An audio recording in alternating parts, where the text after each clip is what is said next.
I'll just wait till it all kicks in. One moment. Just make sure everyone's here. Thank you. So I'd like to welcome you all to our virtual July Cabinet meeting. Could you please ensure that your mobile phone is switched off or on silent? There's nothing worse than hearing a vibrating phone when on an online call. Present at this meeting, we have the following councillors online. From Cabinet, we have myself, Councillor Graham Henson. We have Councillor Keith Ferry, Councillor Sue Anderson, Councillor Simon Brown, Councillor Philip O'Dell, Councillor Paul Osborne, Councillor Varsha Palmer, Councillor Christine Robson, Councillor Krishna Suresh, Councillor Adam Swirsky, Councillor Antonio Weiss. Also from Cabinet, we have John Higgins from the voluntary sector. I will come back to the other councillors in one moment. We have the following officers also on the call. Sean Harris, Chief Executive, Charlie Stewart, Corporate Director Resources, Paul Hewitt, Corporate Director People, Michael Butler, Divisional Director Environmental Services, Alex Dewsnap, Divisional Director Strategic Commissioning, Hugh Peart, who's Director of Legal and Governance, Dawn Calvert, Chief Finance Officer, Carol Furlong, Director of Public Health, Angela Morris, who's Director of Adult Social Services, Nick Powell, Divisional Director of Housing, and Nicoletta, who's our Democratic Services, making sure that we take the right notes. We also have officers from our IT and Democratic Services present in the background, assisting with the meeting, and I will introduce them if appropriate. We have some councillors on the call to ask questions, which is Councillor Marilyn Ashton, I think it's Councillor Pritish Patel, and there was one more. I can't see them on the call, so I don't think they're here. Richard Almond. That's it, Councillor Richard Almond. I just couldn't see him on the call there. And we also have a couple of officers in the background to ensure that the meeting goes as planned. I have received apologies from Paul Walker, who is the Corporate Director of Community. I would like to remind members and officers to the published protocols for holding virtual meetings in Harrow. Can we take particular note that members must ensure they have their videos on at all times and microphones on mute unless speaking. The meeting is being audio and video recorded and will be available on the website. It is being live streamed. In case of a technical problem, the meeting may adjourn until the issue is resolved. If I have a technical problem as the chair, then the chair of the meeting will transfer to Councillor Keith Ferry as the deputy leader. So thank you, everyone. Apologies for absence. I have not received any apologies for absence tonight. Declarations of interest. The declarations of disclosable pecuniary or non-pecuniary interests for members of the Cabinet have been published and are taken as read.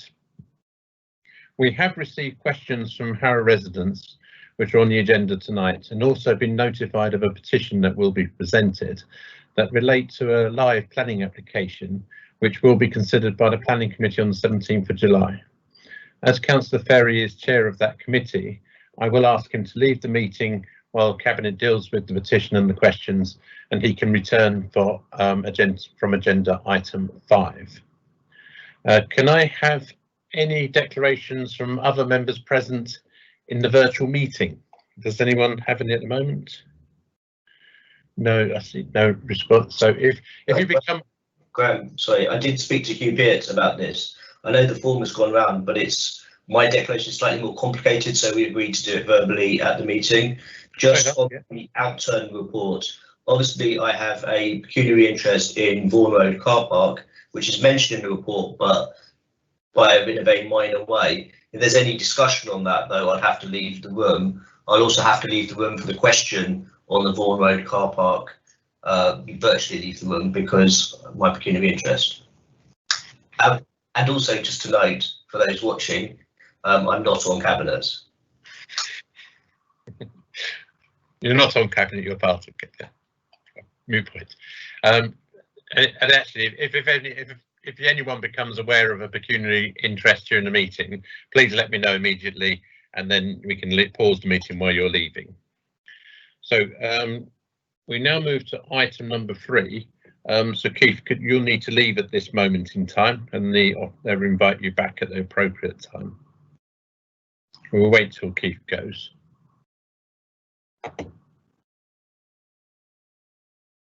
He's still here. Maybe. Oh, he's gone. So Keith, Councillor Ferrier has now left the meeting. So we now move to petitions. Can I ask, all petitioners have 1 minute to read out the terms of the petition. So are there any petitions from Cabinet members? I don't see anything. Are there any petitions from councillors present in the virtual meeting? I think Councillor Ormond has indicated that he would like to present a petition. Are you here, Richard?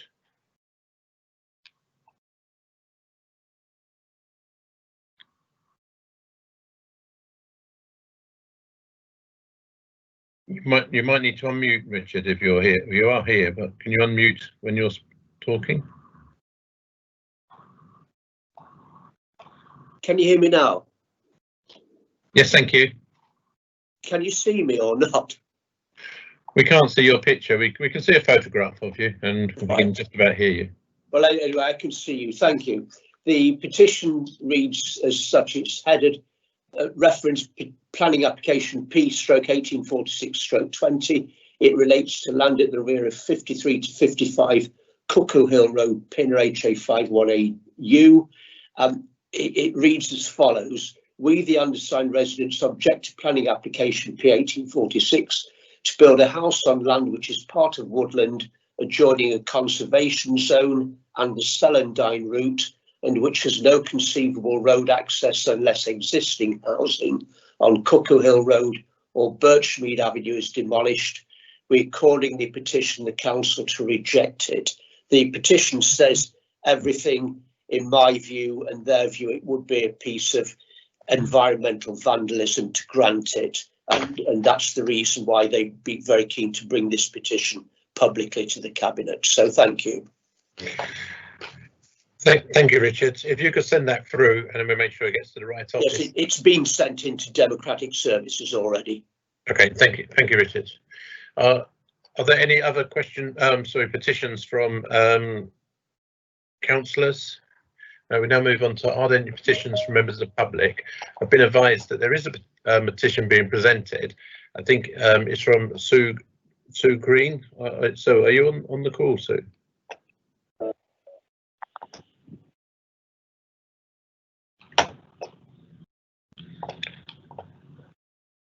I think you're live, but I can't hear you. Hello.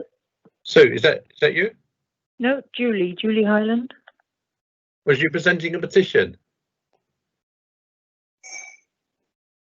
I wanted to attend the meeting. We're looking for Sue. What's that? Sue Green, who has indicated she wishes to present a petition on 265 to Broadway.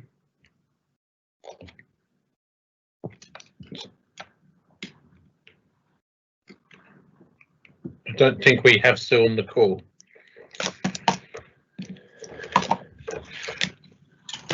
If you can hear me, sir, but you can't access the meeting, if you want to send the petition through, we'll make sure that it's included and is signposted to the right place.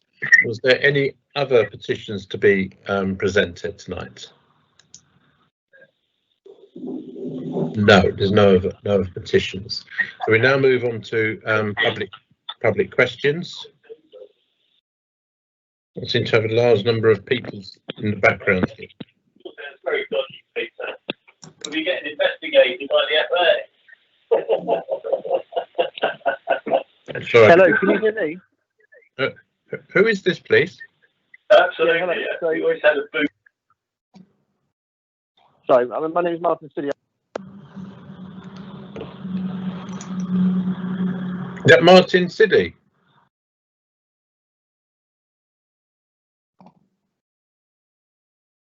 We seem to have a technical issue here, but we're trying to resolve it. Hello. Is that Martin?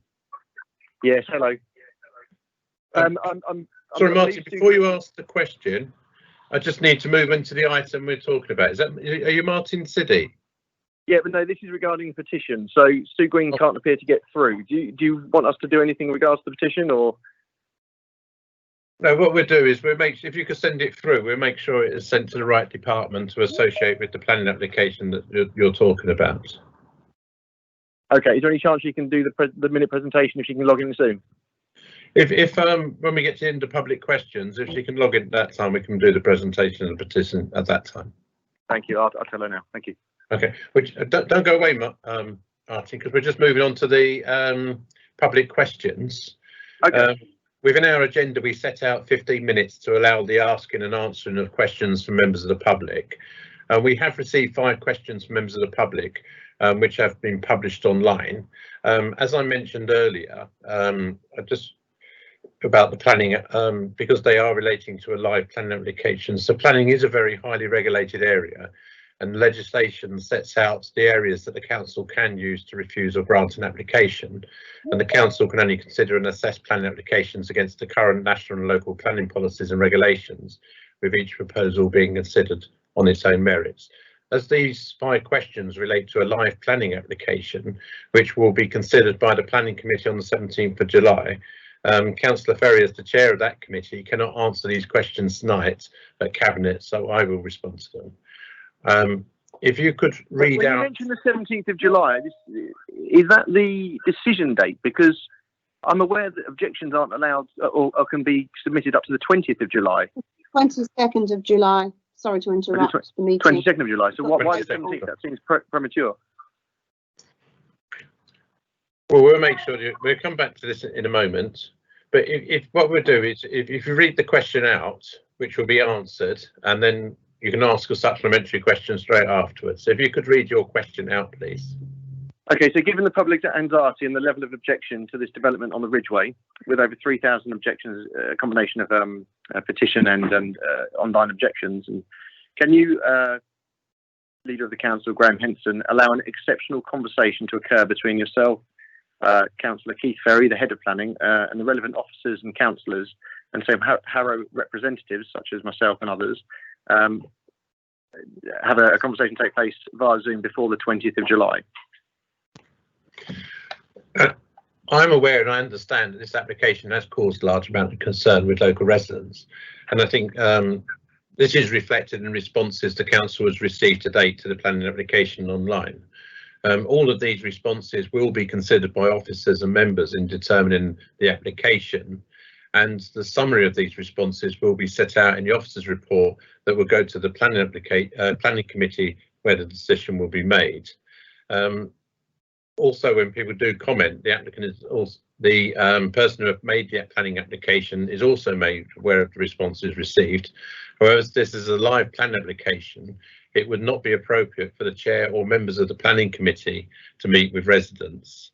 I will say though that as you're aware, ward councillors, if they wish to meet with the local residents, they are of course able to do so. Did you have a supplementary question, Martin? Well, I mean, equally, the developer has all this ability to meet the planning department and have a face-to-face conversation and get an understanding of how this development will proceed, when the residents have got no input prior to the decision-making process being sort of finalised. And we feel that this isn't very democratic. I mean, we're getting the opportunity to ask 1 or 2 questions. The petition has a 1-minute window of opportunity, and then subsequently that goes to however many minutes debate. This doesn't seem very democratic, and we just want this exceptional meeting. And we've already requested it from the head of Harrow Planning, Beverly Kutcher, I believe, and that's not been accepted or confirmed. We feel we're not getting the feedback correctly from the councillors, and I think that'll be reciprocated by others. And we do want a democratic, honest process where we can speak to someone. And this is why we make this exceptional request. We're not here to create a problem. We want a democratic process. We understand things will happen, but we don't feel that's happening at the moment. Yes, thank you, Martin. As I was saying right at the beginning, I think it is a very highly regulated area, and under the Localism Act, we have to be we are can be slightly more distant to some of these things.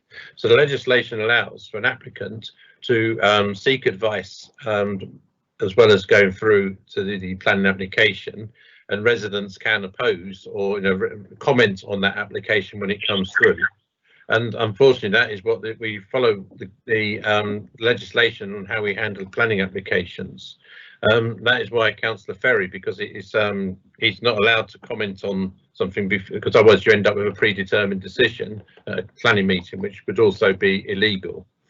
So it is a highly regulated area, and the guidance is set out in statute about how people can put applications through, how people can oppose them, and the considerations that the committee must take in making a decision on those applications. So for example, we can't say, if we don't like something, that's not a legal planning reason, but we can use things like, overdevelopment of the site, or it's too big or something like that. But that's up to the planning committee to take all that into consideration once the report has been finalised. I know that's what you want to hear, but unfortunately, that is what legislation states. I mean, quite frankly, people have lost faith in the process. We don't believe that process is happening. And is there an opportunity where we can pay for the inverse of a pre-app meeting with planning, i.e. the developer has a pre-app meeting they pay for? Can we do the same with regards to the same process, planning process or application? What I will do is I will ask the officers to write back to you and set this out exactly in the legislation where we stand. I'm being very cautious of what I can say in a meeting, because I can't give a position that sort of leads someone to believe that I'm making a determination either way prior to that planning meeting taking place. It is down to the applicant to be able to apply, and if it's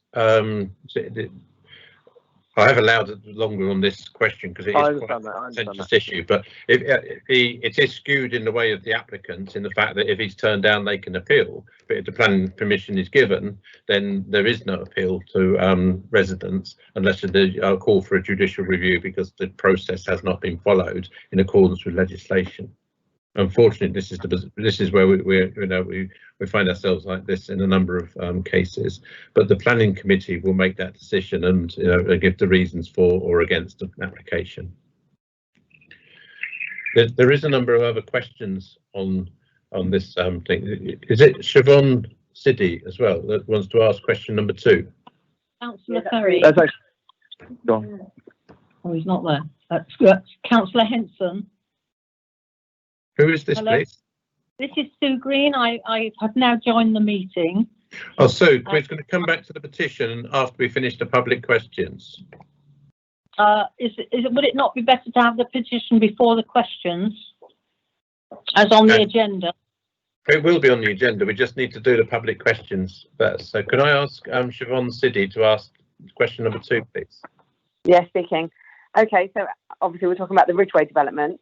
Can you give me assurances you will investigate with the planning department that they understand that this is not a brownfield site? And in fact, recommendations on the application state there is significant tree cover in areas and this should be taken into consideration, which it hasn't been. How is this application being allowed to continue given such a discrepancy?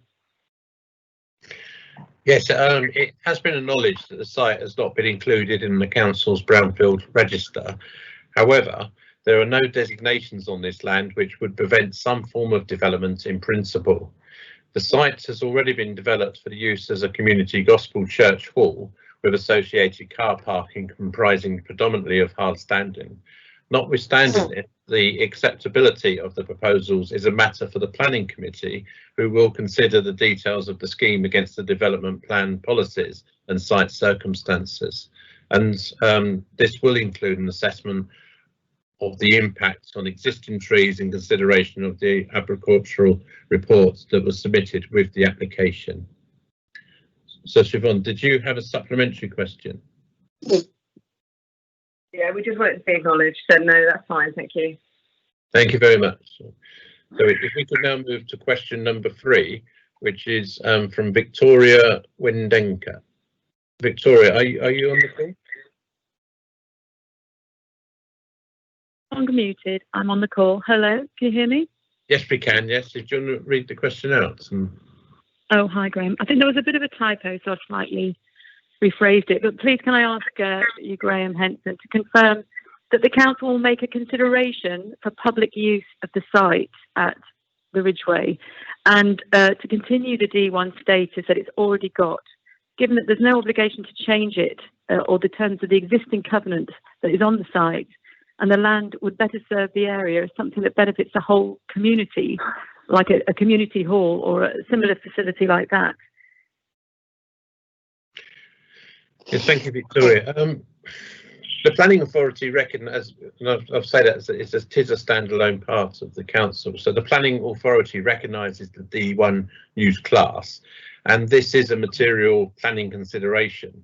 The application proposes a replacement D1 community facility, which is under consideration, and are in discussions with the National Health Service in this regard as to whether this would be a facility they would be interested in. You have slightly changed the question to the part that this will be something that the planning committee will look at the planning application. The D1 notice is part of that consideration. Did you have a supplementary question? But the thing is that the whole site is supposed to be protected by the covenant, meaning that it cannot be changed for residential use. So I really don't understand how we're allowing the plans to go through at all. And what is the point of having a covenant on a site like this? It's meant to protect the site from big development so that people who come along with deep pockets, they want to build 7-story eyesores next to public parks and allotments, which is really not needed in our area and is totally out of keeping with the whole area. And I understand that these are planning considerations, but the covenant is not a planning consideration. The covenant was there when they sold the land, and it should be respected. And when I went to the public meeting, the developer was very much of the opinion that once they got planning, they could just basically sort the covenant out, in his words. It would get sorted. And I don't understand how that can happen. It's supposed to protect the community. It's supposed to protect that site. It never would have been sold to the brethren without that covenant. So why can they now sell this land or attempt to sell this land at a majorly inflated price of £8 million when they've listed it on their own company accounts as only being worth £2 million? This is pure profiteering. They're just looking to make a fantastic profit, and they think this covenant is nothing. And I don't understand, as a member of the Harrow public, how this covenant, this valuable piece of paper that was so important 25 years ago, is worth absolutely nothing now when somebody who comes along with lots of money. Perhaps you can answer me that question. I will try and answer all the questions. Quite a number of points you have made. The planning application is slightly different to the covenant. So you can put a planning application in, and it has to be decided against the planning regulations and the guidance that is in place. The covenant is a legal discussion that will take place sometime afterwards. I'm just seeing head of planning wouldn't be able to answer this question at the moment either, but I will ask them to send you more detail about what actually happens around the covenant, to be fair. Well, when you say it's going to be discussed and what actually happens, I mean, why is it being discussed? No, sorry. It's meant to protect the land. I don't understand it. Nothing's really changed. No, the covenants, just to finish the question, the covenant is different to the planning application. I know it is. Someone can put a plan. I don't know why Keith Ferry isn't able to answer this question, actually, because Keith Ferry should be here to answer that, because it's nothing to do with planning. So when he comes back on the call, before we move back to the councillor questions, I will ask if he could add anything to that question, to that answer. Okay. If you want to hold on, we've now moved. If we just move to question number 4, is it Mike Williams? Yes, I'm here. Did you want to read the question out, Mike? Yes, I will do.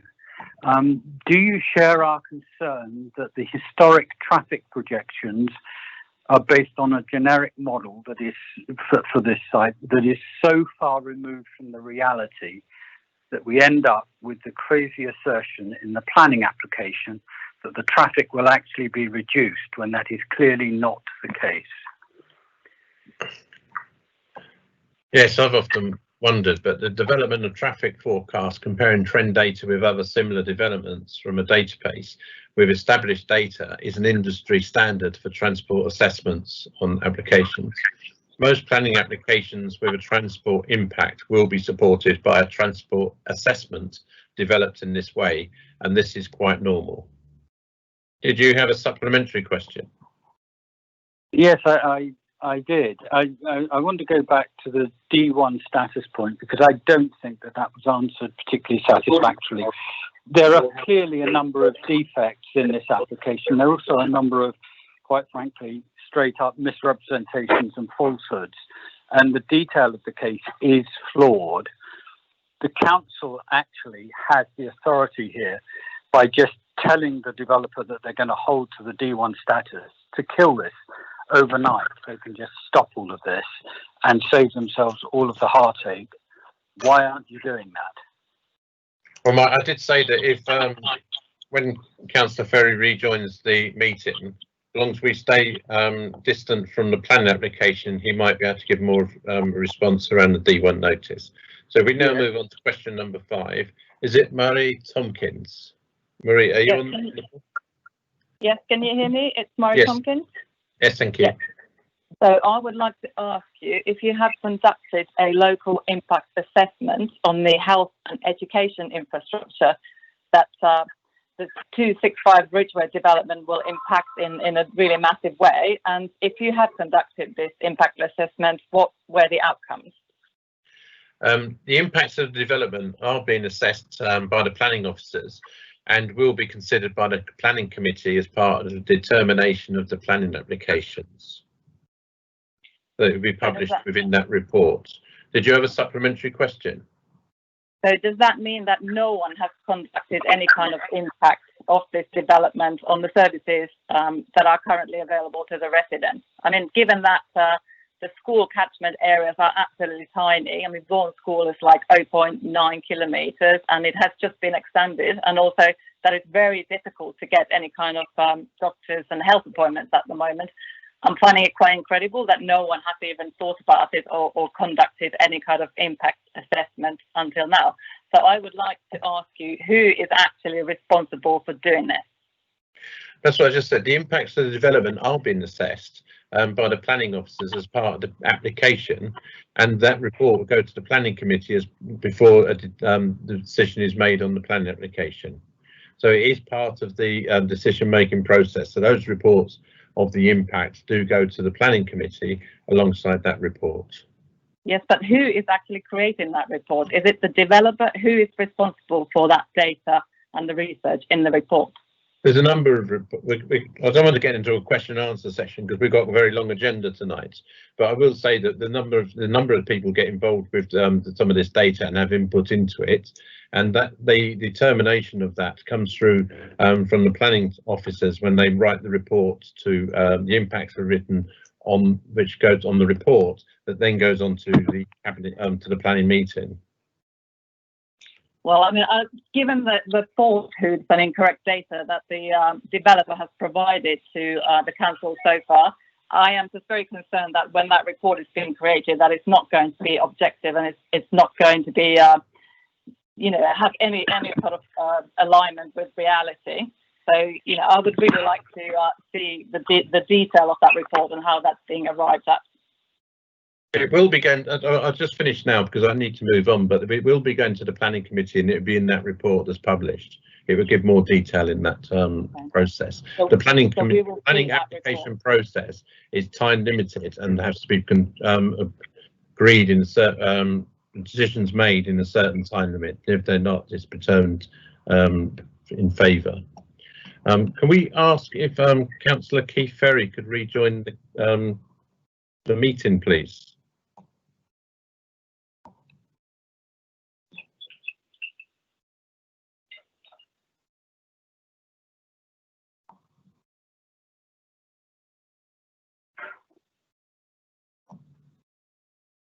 Do we know when Keith's back?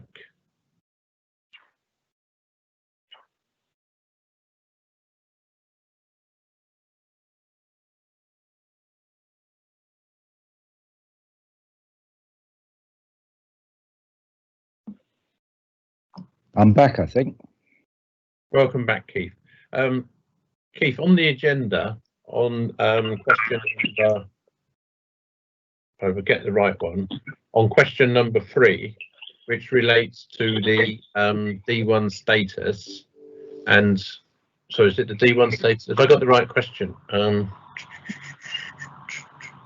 About the existing covenant, without talking about the planning application, could you talk about answer that part of the question around the covenant, if possible? Yeah, the planning use for that particular site is D1, which is not, of course, residential, and that is a material planning consideration and will be taken into account by the planning officers. The question of the covenant is entirely separate. It's quite possible that you could have a valid planning consent and still not be able to build anything because the covenant hadn't been lifted. Conversely, you could also lift the covenant but not have a valid planning consent. So the two items are completely separate. We haven't had a formal application to lift the covenant for the Ridgeway. If we did have one, then that would have to be considered by Cabinet. And of course, the planning application would be considered by the planning committee.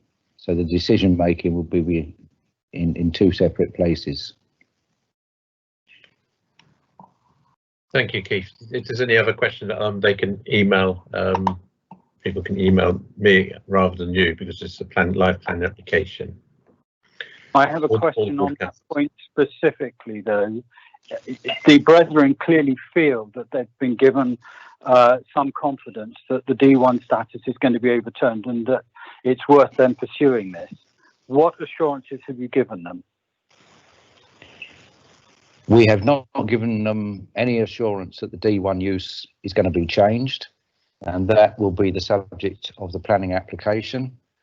As I just referred to, they did approach us informally a couple of years ago and ask what our position would be about lifting the covenant, and we said we weren't interested. But that was informal. And that is still the council position, is it? I can't say whether it's the council's position until we get a formal application. That would have to be considered by officers in the Corporate Estates Department, and they would make a recommendation to Cabinet. Unfortunately, we've run out of time, completely over the time on this item, and we will have to move on. We now move to councillor questions. There's been 7 questions have been received, and I'll take them in the same order that they're published. And any that aren't responded to during this meeting be answered in writing. If we should get through most of them. So, Marilyn, I think you have the first question. Yes, thank you very much, Leader. This is a question to you. Is the leader satisfied that it is in the community's best interest to force off the site on the corner of Long Elms and Headstone Lane both the much-loved Horticultural Society and the excellent doctor's surgery?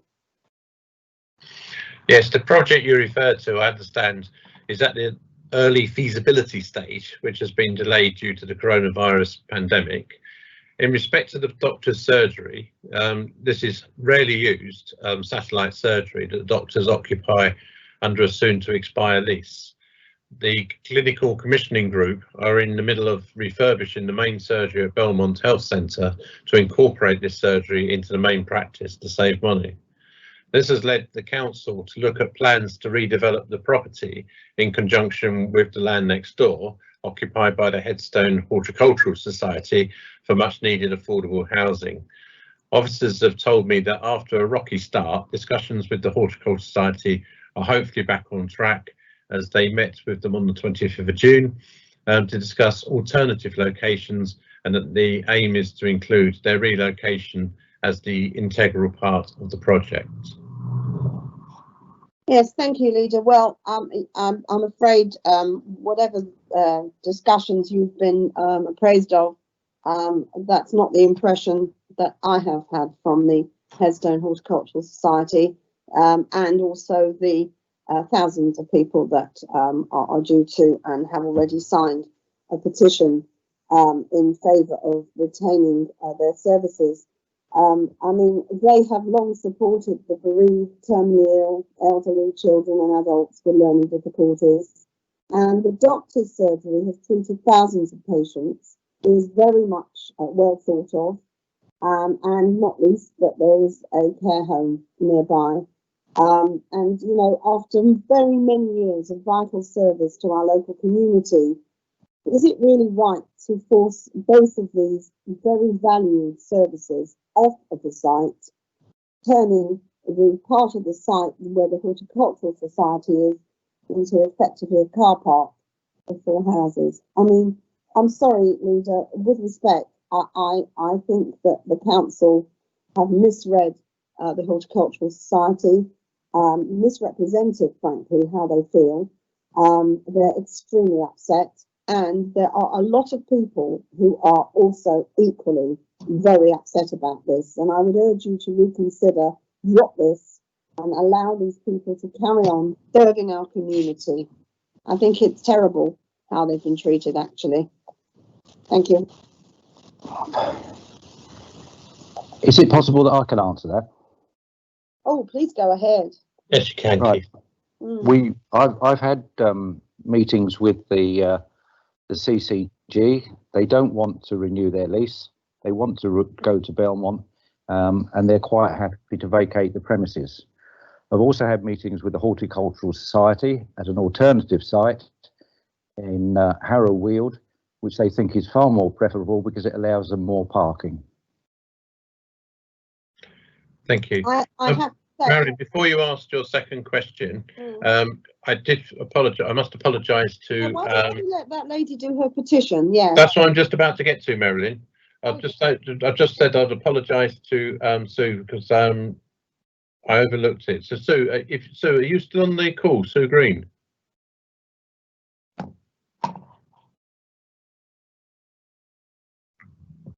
Andre, could you unmute Sue?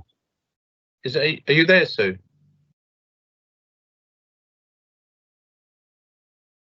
Sue, I thought we heard you just then.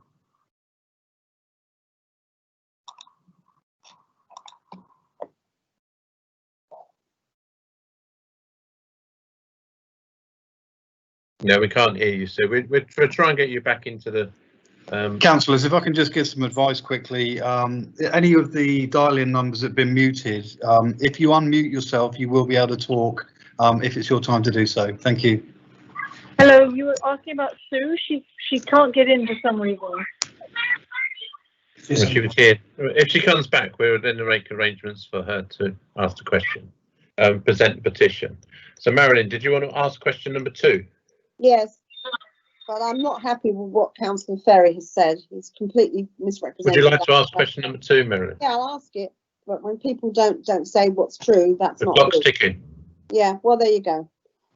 Does the leader believe, this is to you, Leader, that it is right to put the fact that TfL funding is available for street space public realm projects before the appropriateness of the proposals, such that the suggested measures can turn out to do harm to the livelihood and amenities of our businesses and residents?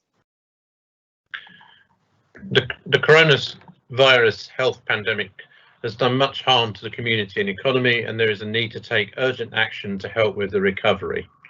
As you will be aware from the regular briefings, the government is making funding available via TfL in London to support rapid transport interventions to address the impacts of social distancing and the current travel conditions. Hello. The current trend is that there is more home working and reduced public transport trips. However, as the economy opens up, there is a need for the increase in trips to be made by walking and cycling rather than an increase in private car use for health reasons. The measures being proposed in Harrow Street Space programme aim to provide more spaces for pedestrians and cyclists in line with government policy. We are mindful of the possible impact of any changes. We fully engage with all interested parties to ensure that all measures are practical and beneficial, and when necessary and possible, make reasonable adjustments. So Marin, did you have a supplementary question? Yes, thank you, Leader. I think Sue is on the line actually, but perhaps if she doesn't go anywhere and keeps quiet, we can get her in. Thanks to the great work of the councillors Vina Mathania and County Rabadia and Kenton West, the ludicrous schemes planned for Kings Hill Avenue and Alicia Avenue have been suspended. And had these schemes gone ahead, Kenton Road and Christchurch Avenue would be at a standstill. There are other problems, and that is that there have been a lot of local parades, particularly at Queensbury Circus, particularly the parade along Honeypot Lane, the little parade there, where we've taken away all the parking. And I've had communications, a lot of communications, from very upset shopkeepers and businesses who will literally go out of business if we take away the parking. I understand completely what you're saying about COVID, Leader, but what we have to do is not be high-handed. What we have to do is not just go running after funding streams for the sake of having funding streams that are ring-fenced, over which we have no say or control. And when people complain, we must take note of them. You can't just impose these things on people. It's causing a lot of problems, particularly for local businesses and local shopping parades. And some of the roads that we're due to close are going to make it, when people realise the extent of what we're going to do, that they'll have to drive halfway around the world to get a dozen eggs. I mean, that's not going to help people and make people healthier and solve any problems with COVID. I think we've got this wrong. We've misjudged it. We've been high-handed. And I would ask you, Leader, to take responsibility for this and do something about it. Thank you.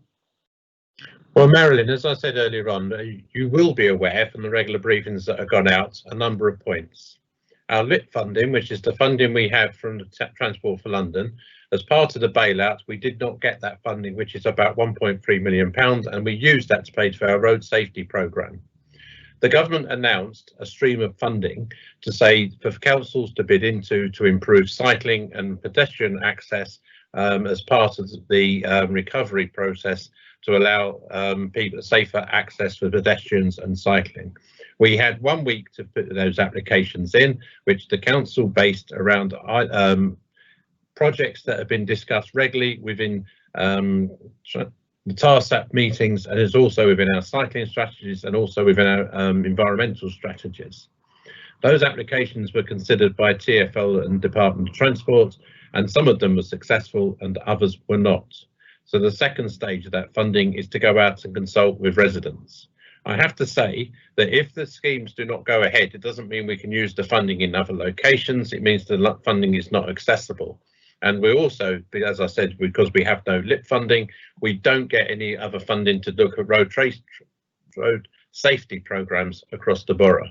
So it does cause a major problem. This is a very fast moving process. A number of councillors have come forward with schemes which have now been applied for, and there's some that have been objected to, and we're looking at see if they can go ahead or not. But I think it's wrong to say that they've got a high-handed approach. It has not. There's been a wide consultation, and there is a lot of wide support for it. And people are asking why other roads cannot be done the same way. So I think we do have Sue on the phone now. Do we have you there, Sue? Oh, hello. Hello, is that Sue? Good evening. Yes, this is Sue Green. Sue, did you want to present your petition? Yes, please, I would like to, if you don't mind. Yeah, if you want to read out the terms of the petition, and we'll say what the next steps are. Okay, thank you very much. Good evening, councillors. I'm presenting this ongoing petition of over 2,000 names on behalf of concerned residents and local groups who are dismayed at the scale and inappropriateness of this plan. The area is not included in the Harrow Regeneration Project, and the land is subject to a covenant which excludes residential use. Proposals to erect 178 mainly 1 and 2 bedroom flats is out of character in an area of mainly 2-storey 3-bedroom houses and contravenes the D1 category, which is within councillors' means to uphold.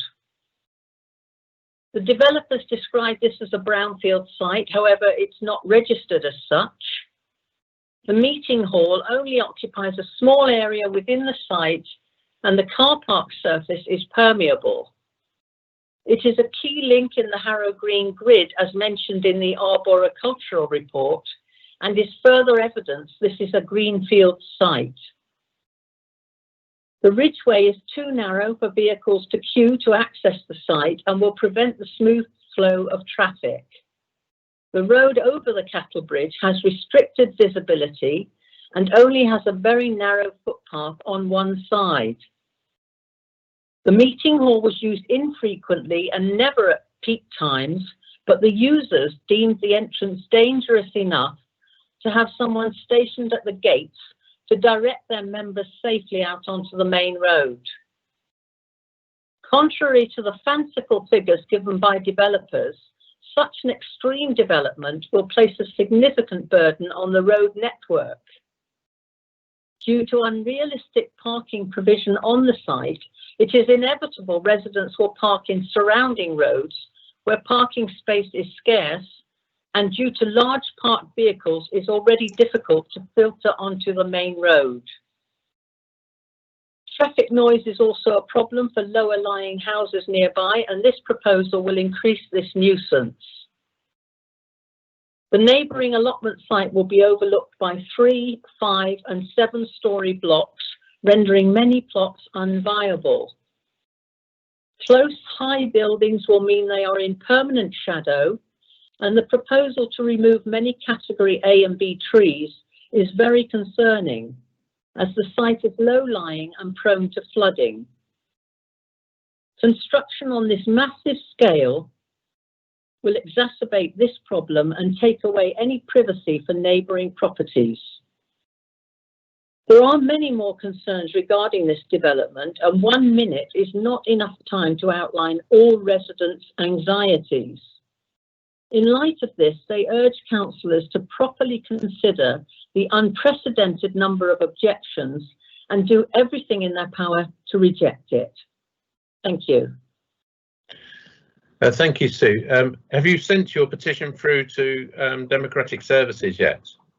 I have. I sent it electronically, both the online petition and the paper signatures, which we gathered. Thank you very much. They will make sure it gets through to the planning team and associated with the planning report before it goes to committee, and those points will be addressed in the report. Could I confirm that the petition is still ongoing, as it has not finished yet? The consultation is not finished until the 23rd of July, so there will be many more signatures on the petition. That's okay. If there's any extra ones, you can add them in afterwards, after it's been presented. So thank you very much. Thank you. We now move back to question number 3 from Marilyn. Yes, thank you, Leader. This is, I'm afraid it's to you again. Is the Leader satisfied that his administration's regeneration plans will remain determined to pursue the construction of a replacement civic centre on Peel Road car park are set to break even? Well, the short answer is yes, because as you're aware, it is an absolute condition of the procurement process on which we embarked last year that bidders must be able to demonstrate cost neutrality in the provision of the civic centre. Bidders who fail to meet the criteria will not be brought forward. The evaluation process also includes a financial robustness score to ensure the financial models submitted are thoroughly tested for their feasibility. The preferred bidder that will be recommended in the September report will have met the cost neutrality test in their submission and will have been measured for financial robustness. As the HSDP business plan evolves over time, the issue of cost neutrality will be closely monitored. But I think it should be remembered that our proposed developments not only provide a new civic centre, they will also provide much needed affordable housing at policy compliant levels of 40%, social value investment and regeneration and place making benefits, all enabled by the development of market housing on part of the sites. Well in excess of 1,000 new homes will be provided for Harrow and its residents as a result of the plans. Did you have a supplementary question, Marion? Yes, thank you, Leader. Well, I hear what you say, but in my book, if you don't aim to make a profit on something, there's two problems with that. One is it's completely bonkers, frankly, to embark on such a project if you don't aim to at least realise some capital for the council. There's no good complaining about the finances when you're not even going to try and make a profit on it. And secondly, we really do have to stop and pause and think about how the world has changed. Look at what we're doing tonight in the light of COVID. We're hoping that we find a cure for this terrible disease or a vaccine, and that the world will go back to how we remember it before COVID. But I don't think it ever will. And I don't think that the amount of actual estate that institutions and organisations and retail outlets will require will ever be the same. So therefore, all of the parameters and all of the ideas that we've fed into this bidding process will almost certainly not be relevant and germane to a new world that will emerge after COVID.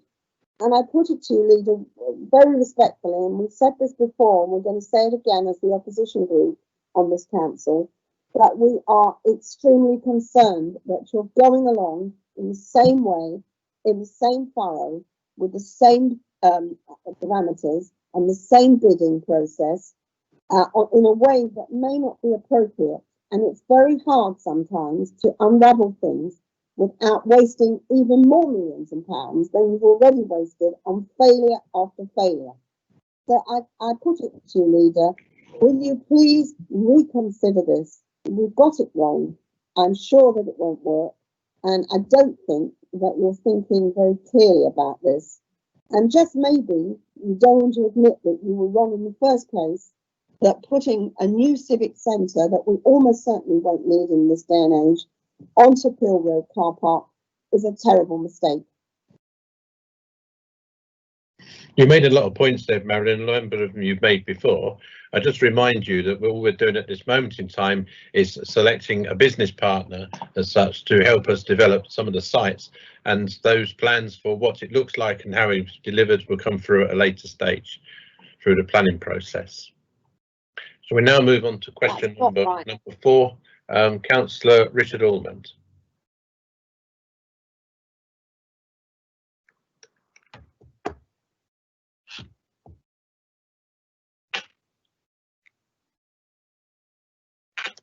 Can you hear me now?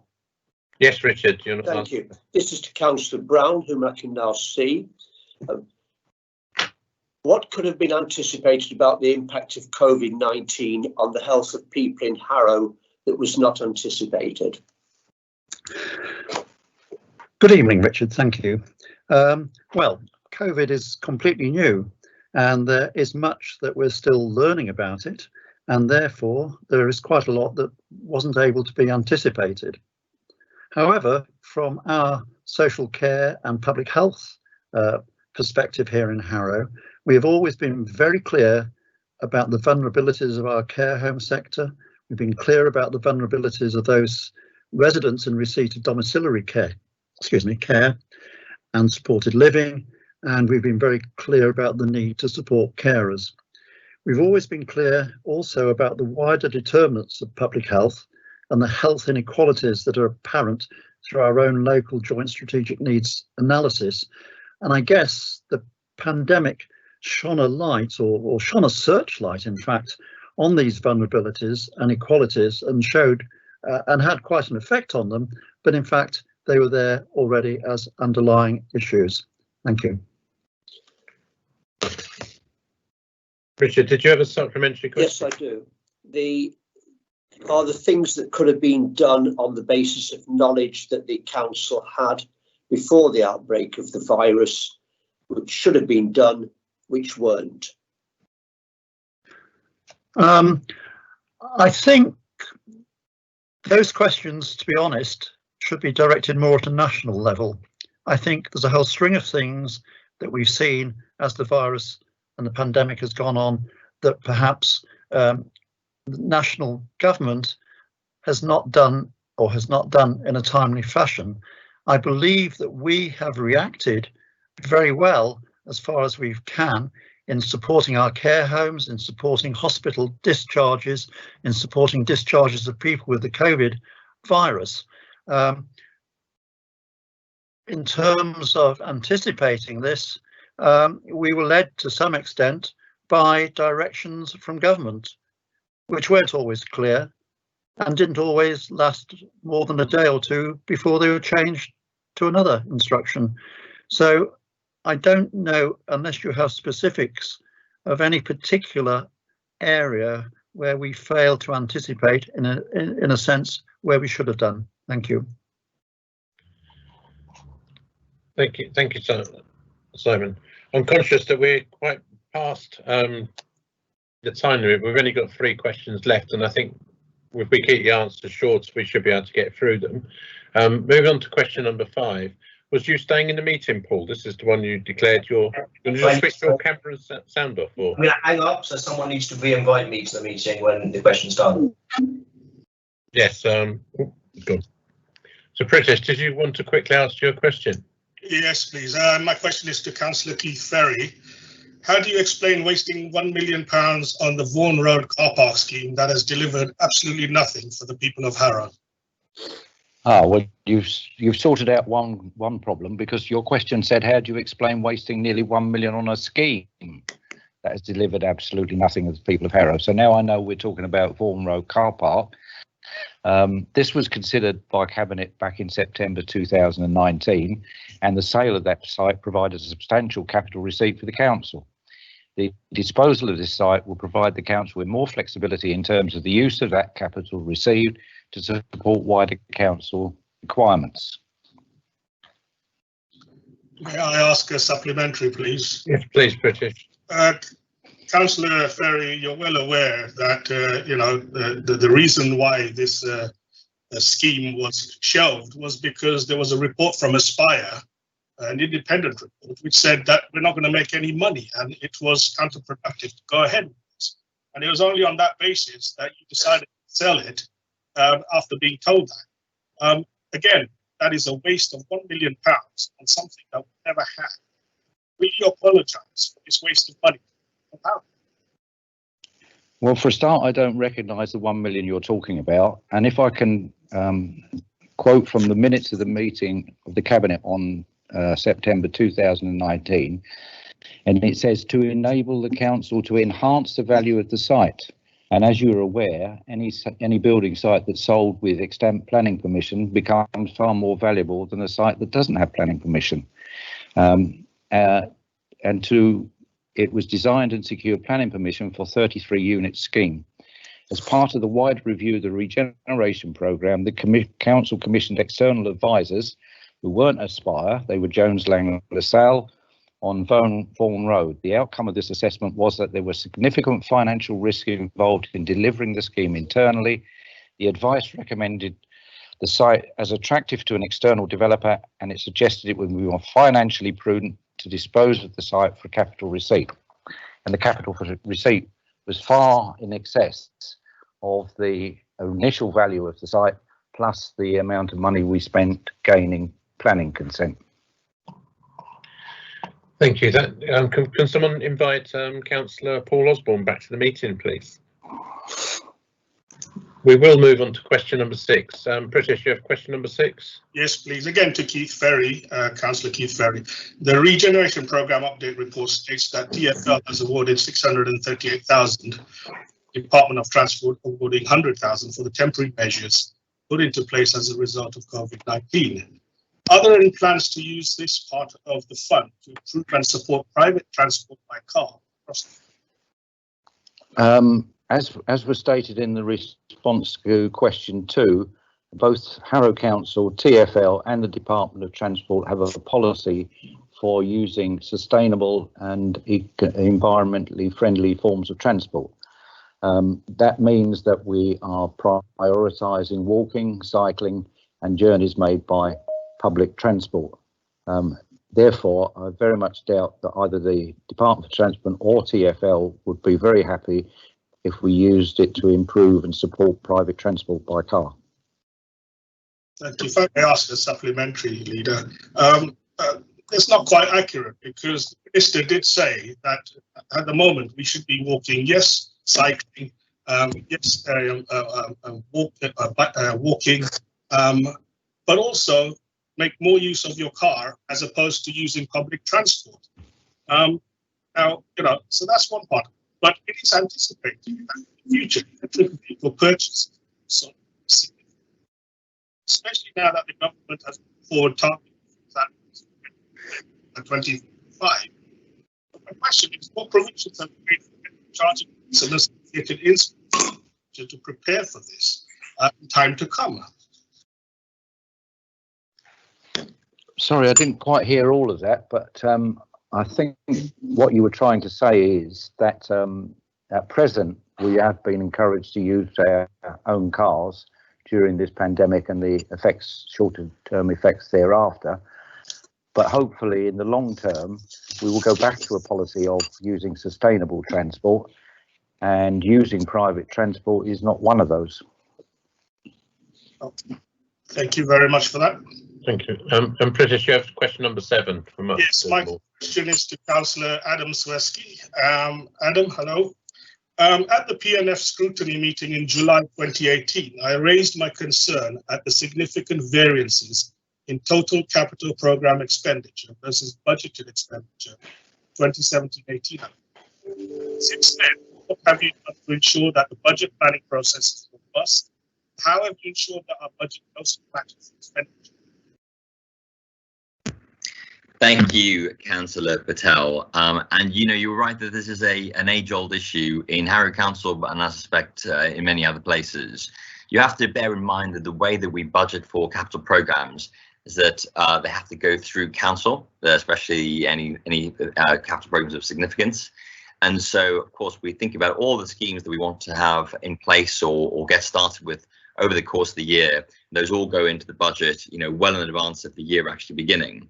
Now, how do we make sure? The key thing is not so much. I don't worry so much about, do we put all this money in the budget and is it all going to be spent? What I worry about is making sure that any money that is spent wisely, and we have processes in place, including Capital Forum, of officers that scrutinise every single drawdown from the capital program. So that means that just because the project is in the capital program, it doesn't mean that the teams have the authority to go off and spend that money. It's all scrutinised before it's spent.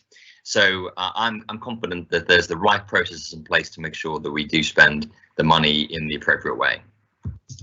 I'm glad you feel confident, because I don't really feel confident, because having examined the capital outturns for the last 3 years, in 2017-18, spent only 47% of the allocated budget. 2018-19, spent only 27%. Now, 2019-20, spent 28%. Sorry, British, your microphone is disappearing. Yeah, sorry. And now in 2019, you've only spent 28% of the budgeted figure. This means that for the year 2019-20, you've only managed to spend you've not managed to spend 72% of the capital budget. And it appears to me that there's no improvements being made in the budget planning process from 2017, when I first made the mission, to the present day. Can you provide assurance that you take steps to investigate the budget planning and what process?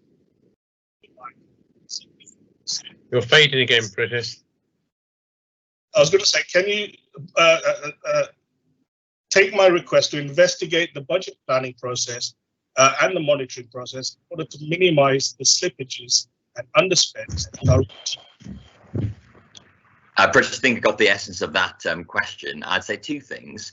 The one is that in particular for the last year, where you're right, that is a particularly low percentage of the capital programme that was spent.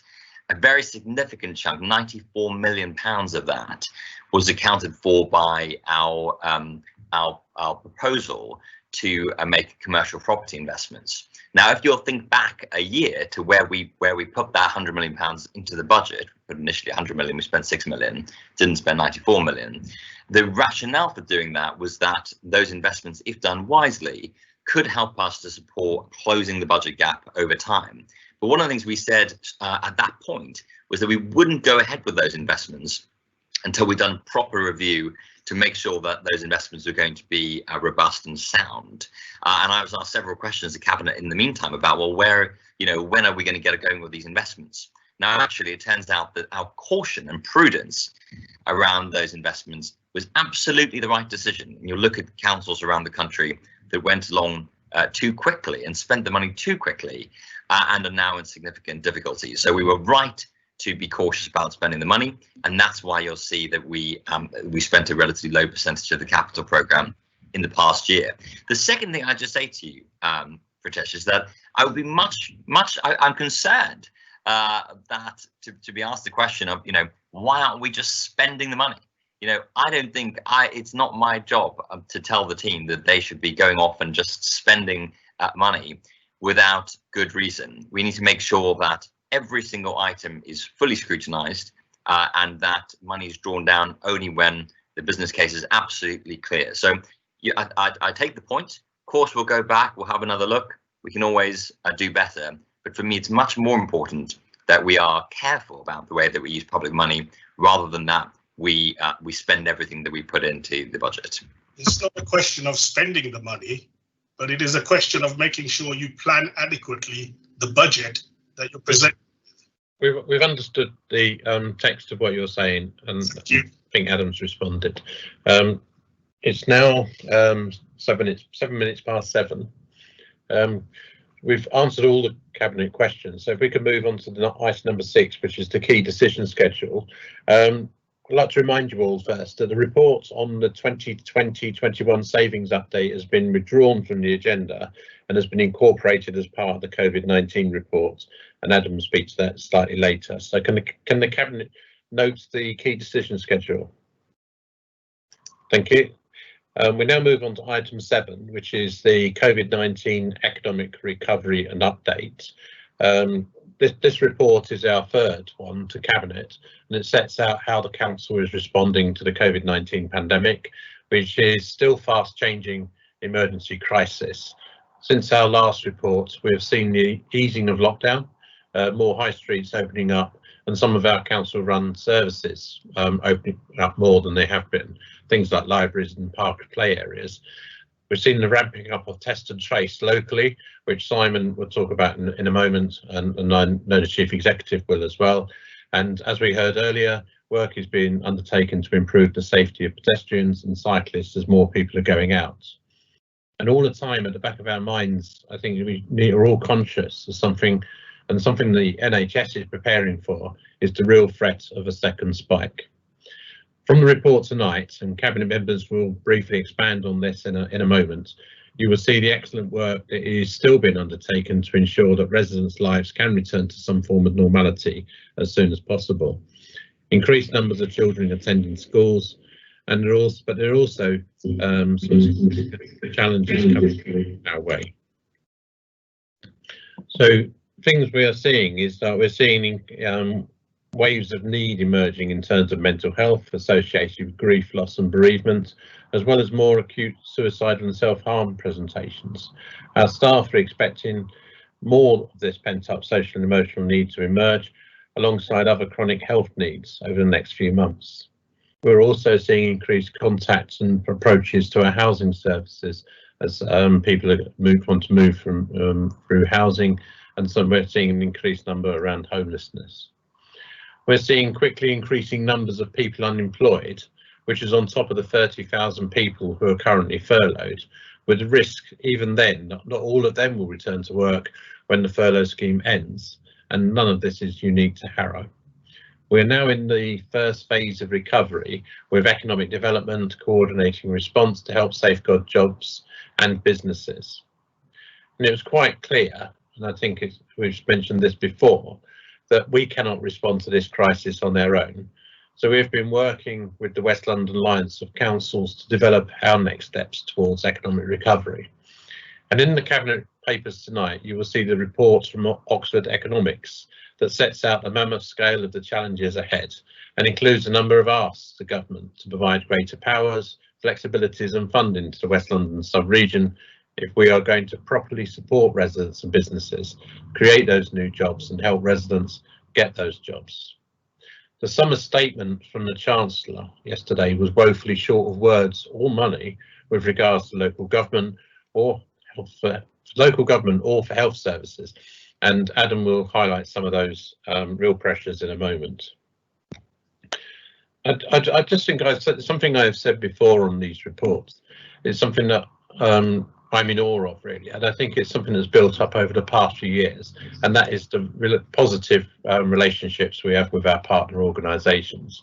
And this has been especially important as we have dealt with the impacts of COVID-19, especially those in the health partners, schools, the voluntary sector and the community sector.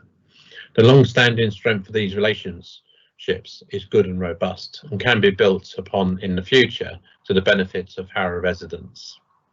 In considering our longer term next steps around restart and recovery, quite clearly for different partners and sectors, we are in differing places. So to reflect this, it is recommended to Cabinet tonight that the consultation engagement on the draft borough plan that Council approved in February will start no sooner than the autumn in order to ensure that all partners and the community itself can fully take place. To finish on a positive note, I think we look around at what has happened and we've seen how people have risen to that challenge. And throughout this pandemic, we have seen many amazing people across the borough who quickly responded to the crisis, from supporting neighbours and ensuring they are okay, local community hubs set up to deliver hot food and help, and those who really have made a difference in the community. I think we put it across in a publication a few months ago that they're all our Harrow heroes. So I'll just put in a plug in, really, that take this opportunity to nominate them through the council website by the 31st of July, so we can truly recognise those people and make sure we go forward in a very strong and positive way. So I'd like to invite I've seen some hands go up and some messages come through. Can I just call, if we go in the order that we see them, I think it's Simon first. Is it Simon? Are you there? You need to put your microphone on. Absolutely. Thank you, Graham. Thank you, Leader. Yes, so I guess the report shows how we have been coping and responding in Harrow to the emergency. And I have to say, within adult services and public health, in tragic circumstances with so many of our residents being unwell or unfortunately passing away, we've done and coped as well as we could have hoped to have done from a council and services point of view. So now we can start to look forward to recovery and restarting our services. So we, and by we, I really mean being led by our public health team, are very, very closely monitoring the situation here in Harrow, being particularly vigilant in potential high-risk places such as care homes, such as schools. And we're working proactively with our partners in these situations so that we all know what to do if cases of COVID start to rise again. And it's not just in Harrow, because we're working also with partners in West London, as you've mentioned, and London-wide, working through various scenarios such as infections in a care home, so that we can all be ready to react swiftly if it ever is needed. And that's all set out in our local outbreak plan. But at the moment, new cases in Harrow thankfully remain very low, just one, I think, last week. And also beware of fake news, because a national newspaper suggested Harrow as one of the places facing lockdown with a surge in cases. Absolute nonsense, I must say, very sloppy journalism. True, we had seen a 50% rise in cases. Is that a cause for concern? Well, not really, because this 50% rise was an increase from 2 cases to 3 cases. Well, I don't think the journalist actually looked at the actual numbers, just quickly made up a story. So we're coping well. We're also ramping up our communications for trace and test across our various communities in Harrow to explain to them and to reassure them about what trace and test is all about. And we're working very, very closely with our colleagues in the voluntary sector and colleagues in faith groups across Harrow on this, because it's absolutely vital that we trace anyone who's been a contact and get them to follow the rules and quarantine and socially isolate. Another thing is, as you said, Leader, is we're seeing a surge, a wave of need as the pandemic slows down. And the report, as you rightly said, mentions mental well-being, isolation, combined with the effect of bereavement and loss. And we're working very closely with partners in Harrow, with the CCG, with GPs who are taking a lead, and with CNWL, and London-wide with the London Health Board and Thrive London to work out how to bring quick and speedy support in this area. But it's not just mental well-being. For example, we see residents who are slowly recovering from COVID who need extra support. We see our clients who have had support from their families, but now the families are going back to work that need our support. We see people who've had to postpone elective surgery, perhaps hip replacements, who are becoming less mobile. They need our support, and so on and so on. So we're seeing this wave of extra demand. So we have a big job ahead of us.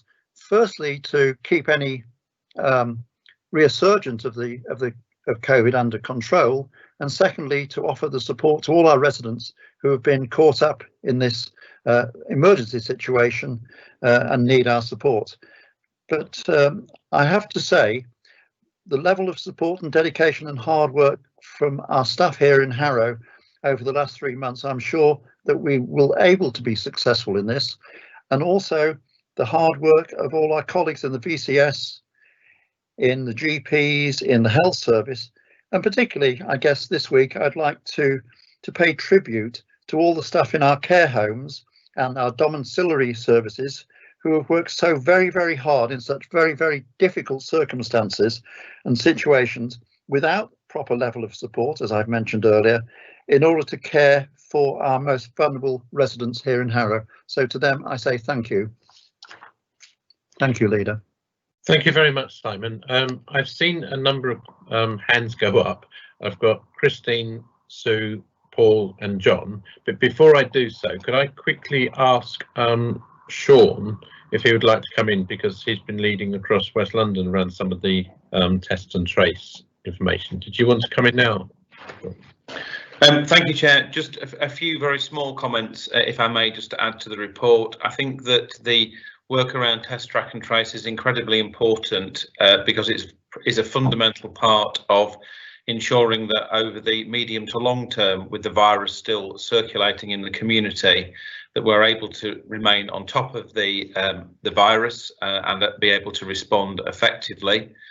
Be pleased to know that, as well as getting up-to-date information at a Harrow level, we're also working with the other boroughs, other 8 boroughs across North West London and the NHS to make sure that we have a weekly set of information which starts to identify and talk about trends so that we're able to respond effectively to all of the developments, and in particular to support what Councillor Brown has said, to be in a position to be able to inform the public both whether or not there isn't a particular issue or problem, or at the point at which there is a particular issue and problem, so we can respond.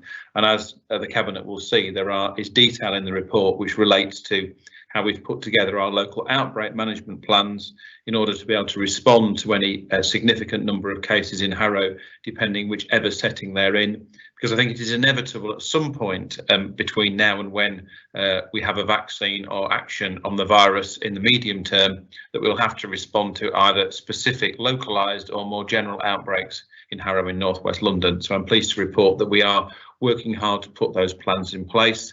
And secondly, just want to echo, as is highlighted by members already and also highlighted in the report, the continued very hard and dedicated work from staff at all levels in the organisation, from whichever directorate and department, whether in the front line or in support services, in effectively continuing to deal with, which is now a 4-month emergency, and also in terms of supporting the restart and recovery. And we know that we'll have to make sure that we continue to put in place measures of resilience, as we are likely to be in an emergency and recovery situation for a considerable period of time. Thank you, Chair. Thank you, Sean. Christine? Thank you, Chair. I will be brief. I think probably what happened last time, Simon, was that I spoke first and spoke a lot, and then you said a little bit. So I'm doing it the other way around today, which is I wanted to I wanted to echo what you had said and what Sean has just said, in fact, in terms of how amazing the performance, the hard work has been done by everybody in the local authority. I've already praised, I hope, and I will continue to do so, the fantastic response from our partners in schools. And we continue to support them. All this is ongoing. The report, I think, gives a very clear account of the way things have been and the way things are progressing. We are making steady progress. And we've made a very good connection, as Simon's already mentioned, with public health, so that we've been able to facilitate meetings and direct question and answer sessions for schools, so that when they are facing the logistics of preparing for the return of so many children to school in September, they know who to go to. And a lot of their really quite detailed questions have been answered, because the more one thinks about this, the more puzzling it gets. The more you find yourself thinking about individual situations and you're not quite sure what's the right thing to do. And our Director of Public Health has been really available and very good and supportive with that. And we're there with them, trying to help them with these logistics, because there isn't a roadmap. Is that, can't believe I said that, but there isn't. But what we're also seeing and have to recognise is that as this unfolds, come September, come the coming months, we are seeing, already seeing, and we're going to see more of the aftermath of the pandemic. And that's going to be physical, it's going to be financial, and that's therefore going to increase the anxiety about poverty. And all of this is going to impact upon children. And so, but we are already prepared for that. We will be prepared for it. And I am just so grateful to know that the council is working so strongly themselves and working so well with their partners. Thank you. Thank you. Sue, I've got Adam as well. I forgot about Adam, but I'll come back to Adam. Sue. Yes, obviously there is an update in the report on the work of the community hub and the work with the voluntary sector.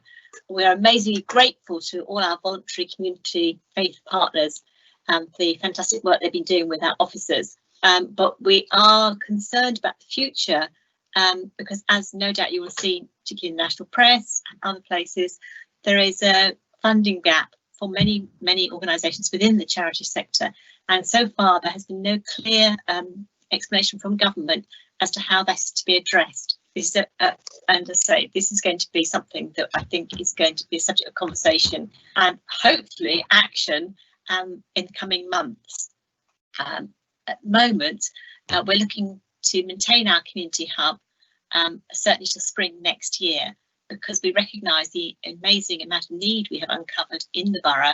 And while we will be looking at other ways of addressing this need as well, we feel now, particularly with the likelihood of recurrent outbreaks, small or large, of COVID-19, this would not be the time to say, actually, now is the time to close our hub. We'll be carrying that on for some time. Thank you. Thank you, Sue. Can I quickly, so the order I have is Adam, Paul, John, then Krishna. So Adam.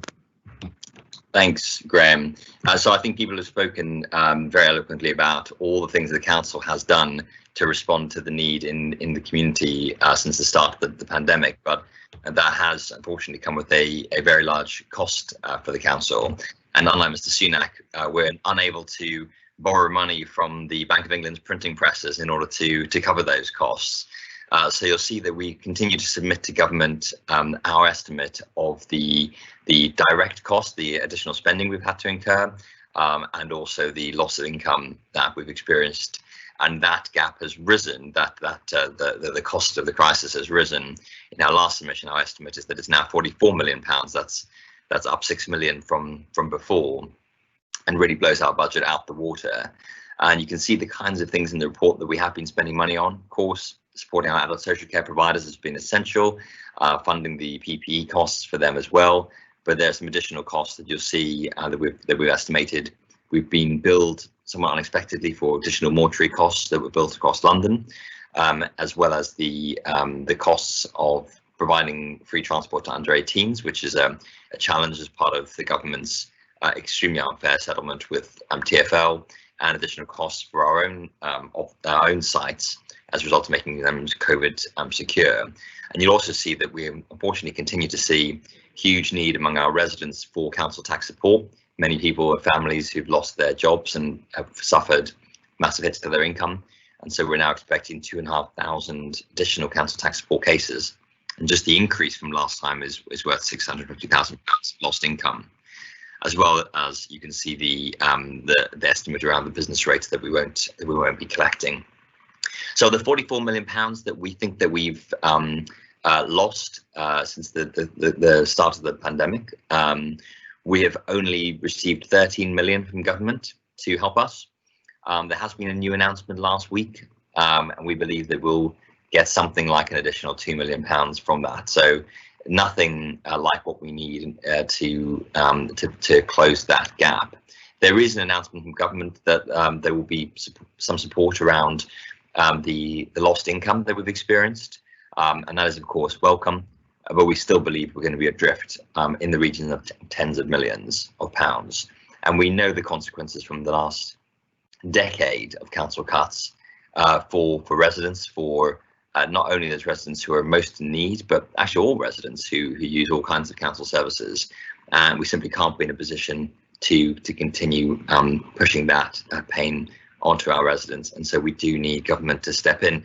I would say that I think one of the lessons learned that you can see in this paper from the pandemic is that central initiatives that don't involve local councils as delivery partners have been unsuccessful. And you can name all kinds of initiatives from the attempts to secure PPE to the test and trace system and many others. And I think it's important that both government trusts local councils more as delivery partners, because we can get things done, but then we also need to be in a position to pay for that as well. Thanks, Graham. Great. Thank you, Adam. Paul, are you there? Yeah, I'm here. Thanks, leader. Just to, if it's okay, I'd like to ask questions rather than make a long statement, so it can be more useful. I just noticed, by the way, in commenting, that Adam didn't mention the failure to deliver the business grants in a timely manner, but nonetheless, specifically, I'd like to ask around some of the community services and then make a more general point on the borough plan. So the booking system that's been introduced in the waste and recycling centre, could you update us on how that's going? And specifically, I was told that there are problems with using the booking system on mobile devices. Is that the case? Is it still the case, or has that been resolved? So Varsha, did you want to pick that one up? Okay, hold on. Trying to unmute myself. Varsha's lost her voice, so we have to listen very attentively. You're on. Oh no, you're muted again. That's.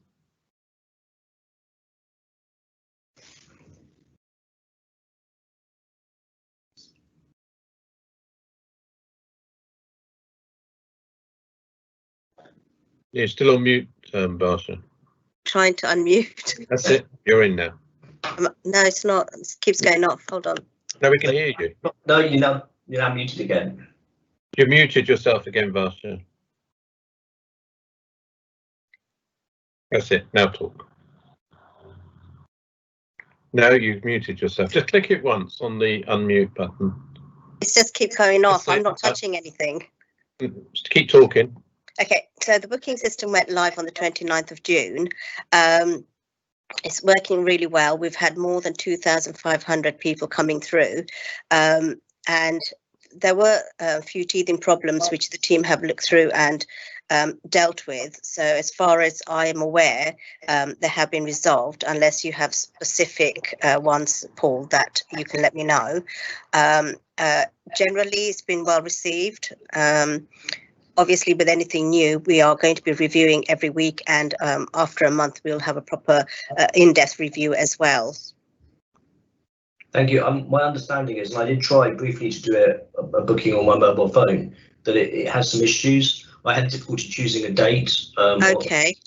But I don't know if there's more widespread things, because obviously I don't have anything at the moment to take to the depot, so I didn't go too far down the process. But I think it'd be good to make sure that that works, because obviously more and more people are relying on mobile devices rather than PCs and other desktop computers to access these things. And in terms of just making sure that the service is widely accessible, that's important. Can I also touch on the Street Spaces programme? I'm being careful here to talk about general things, not specific schemes, because one of the schemes affects me and I can't talk about that for obvious reasons, which is why I had to leave the meeting earlier. Can we undertake to have, for those schemes that have already gone in place, so some of the schemes that were put in very quickly to deal with the social distancing and the 2 metre spaces, which largely involve taking away parking spaces, can we have a review of those schemes and particularly fast track those where businesses have raised issues? I'm very concerned that the current timeline for looking at these programs might mean that some of those businesses won't survive until those schemes are reviewed, and especially given the guidance has changed to the 1 to 2 metres rather than just 2 metres, there might be some scope on the outside spaces just to look at whether or not we can make a few more spaces, parking spaces available.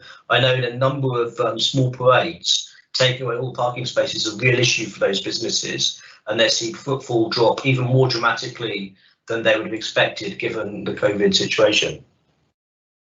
Okay, so with the booking one, obviously I'll get the teams to have a look at the mobile app just to ensure that it's working properly. With the Streets Space programme, you're correct that we had a very short timeline to put everything in. And just to reassure you, Paul, and others, that we are looking at it and reviewing. I have had many emails, and I know that you and Marilyn have been quite involved in some of them, to look and review as to what we can do to support. As I've always said, that we will always review and make amendments where we are able to. The last thing that we would like to do is to make things more difficult for our residents. Goodness knows things are difficult as they are, but also bearing in mind that the government keeps sending and changing legislation, as Simon mentioned earlier, from one thing to another, and giving very short timelines to put things forward, submit, etc., and timelines to put things in. They also review the schemes that we put in as well, and they're agree to the scheme, and we cannot use the money for anything else. But I do take your point on, and we will be reviewing. That has always been on top of my mind as well, and you know that I would always do that. Thank you, Councillor Palmer, and I just emphasise that even days can matter in the speed of these reviews, because for these businesses, they are really on a knife edge, and even a couple of days can make a difference between the business surviving or not. And can I also ask, on the larger schemes, where there's a number of them that obviously haven't yet been implemented, that we undertake to do a bit more consultation than the current online thing? I'm not sure it's quite reaching as many people as it needs to. My worry is some of these schemes are quite fundamental to those areas, and it won't be good for the acceptance of those schemes if the first people know about it is when suddenly their road is blocked off for half the day in the case of the school schemes, or whatever. And I just think, to make sure that we are properly consulting residents is really important. And I also think we need to look at the fact that TARSAP was cancelled for next week, because I understand why some committees were cancelled, but I do think, given the volume of changes to the traffic systems in Harrow that we're making, to properly consult with members of all parties is really important. Okay, so I am aware that the TARSAP is cancelled next week. However, we did have an informal TARSAP in June to go through this programme. So the panel did have an opportunity to discuss this already. And if need be, we can also have another TARSAP meeting to discuss this. We're not completely saying no, but because the meetings initially when the COVID started, we did cancel them. as a blanket. To do with the portal, it is actually not a consultation portal. It is for making comments, and any comments that have been made have been taken into consideration. The way these schemes have been put forward, we haven't, and the scenario with the COVID, we have not been able to do the consultation as we normally would do, and that comms has gone out. Maybe, you know, not everyone has read it or whatever, and you know, we can always do better with the comms. I don't deny that, but the portal is there for comments and not consultation. And the big thing to remember with all of this is temporary measures. They are temporary measures that are put in place, which are going to be reviewed, and then there would be a proper consultation done, and then the residents can decide, yes, it works, we want it, no, it doesn't work, we don't want it. So this is not, we're saying we're putting it in and it's there permanent. That was the whole idea of this scheme that the TfL put forward. Thank you. And my final two things really, which I'll put together because they don't specifically need an answer, they're just comments and questions I'd like to leave out there. Firstly, on the pavement licensing scheme that's being introduced, I know this is being talked about, can I really strongly suggest that we make the fee as low as possible? I know the government has put a maximum of £100. If we can make it lower than that, that'll be really well appreciated by local businesses who every pound now is absolutely critical.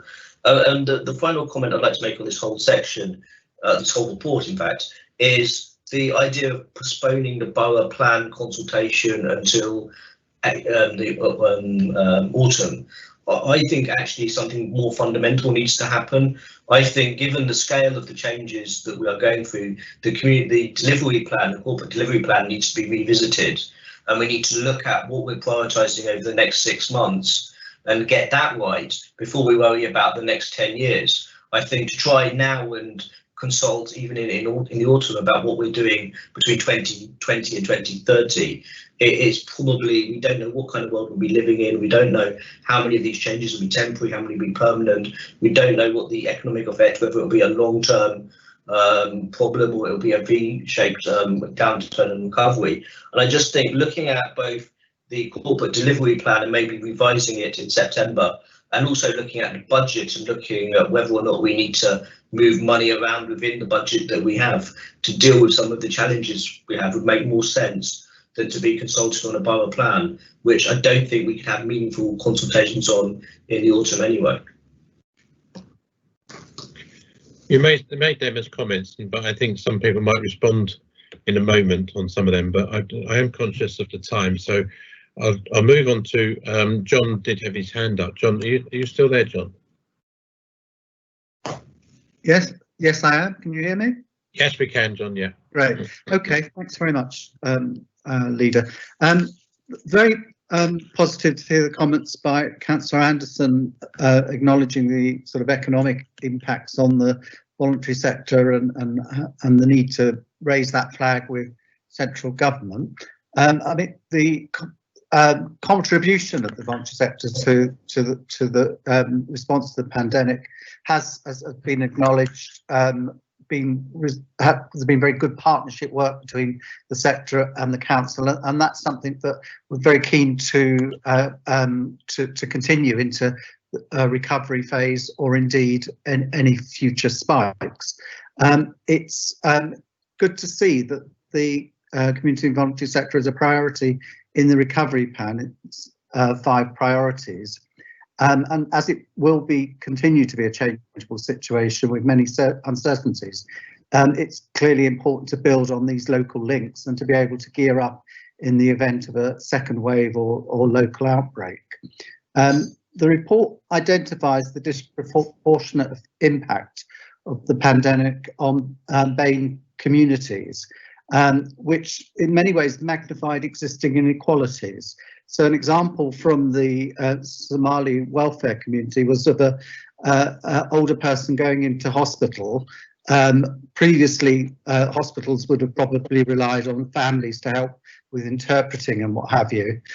That wasn't possible in the face of the pandemic, as no one other than patients were allowed in the hospital. So that meant that they had no recourse to any interpreting facilities, which, if you could imagine that sort of personal situation, deeply distressing for those individuals. So I think it does shine a light on a whole series of things that perhaps are weaknesses in current service provision that we really need to consider in going forward. As well as the sort of response from voluntary organisation, I think it's already been referred to, the sort of great response in Harrow of local informal support locally and local informal volunteers that just grew up almost immediately around the borough. And this, I think, is a real positive. And again, to emphasise how this needs to, how we could support and build on those informal supports that grew up to move into the next stage, whether it be recovery or it be further aspects of the pandemic blowing up in and around the borough or London. That strength, I think, is something that we need to see how we can build communication and how the council can support those sort of very low level informal networks, which in fact links with the adult social care's resilient community strategy.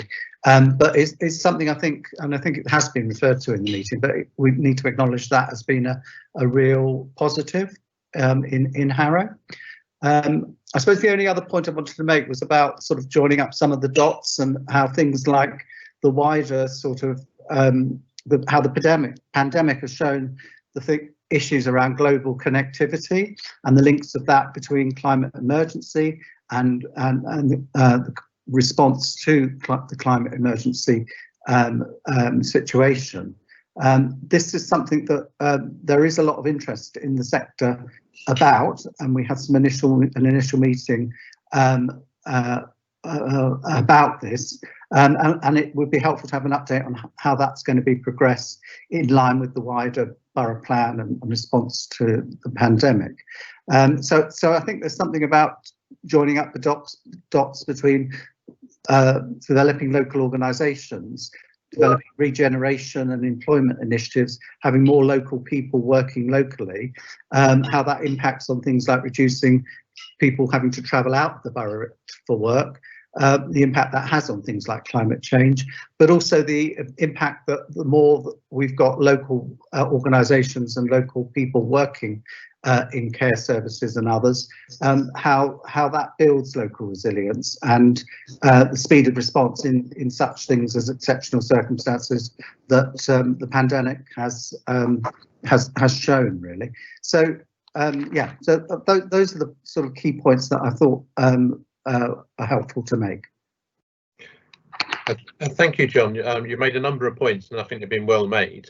And just sort of briefly say that the thing, but we totally agree with you around the communities about people who've had difficulty accessing some of the health services, and that's something that we've been working with the CCG and the wider health partnerships to improve.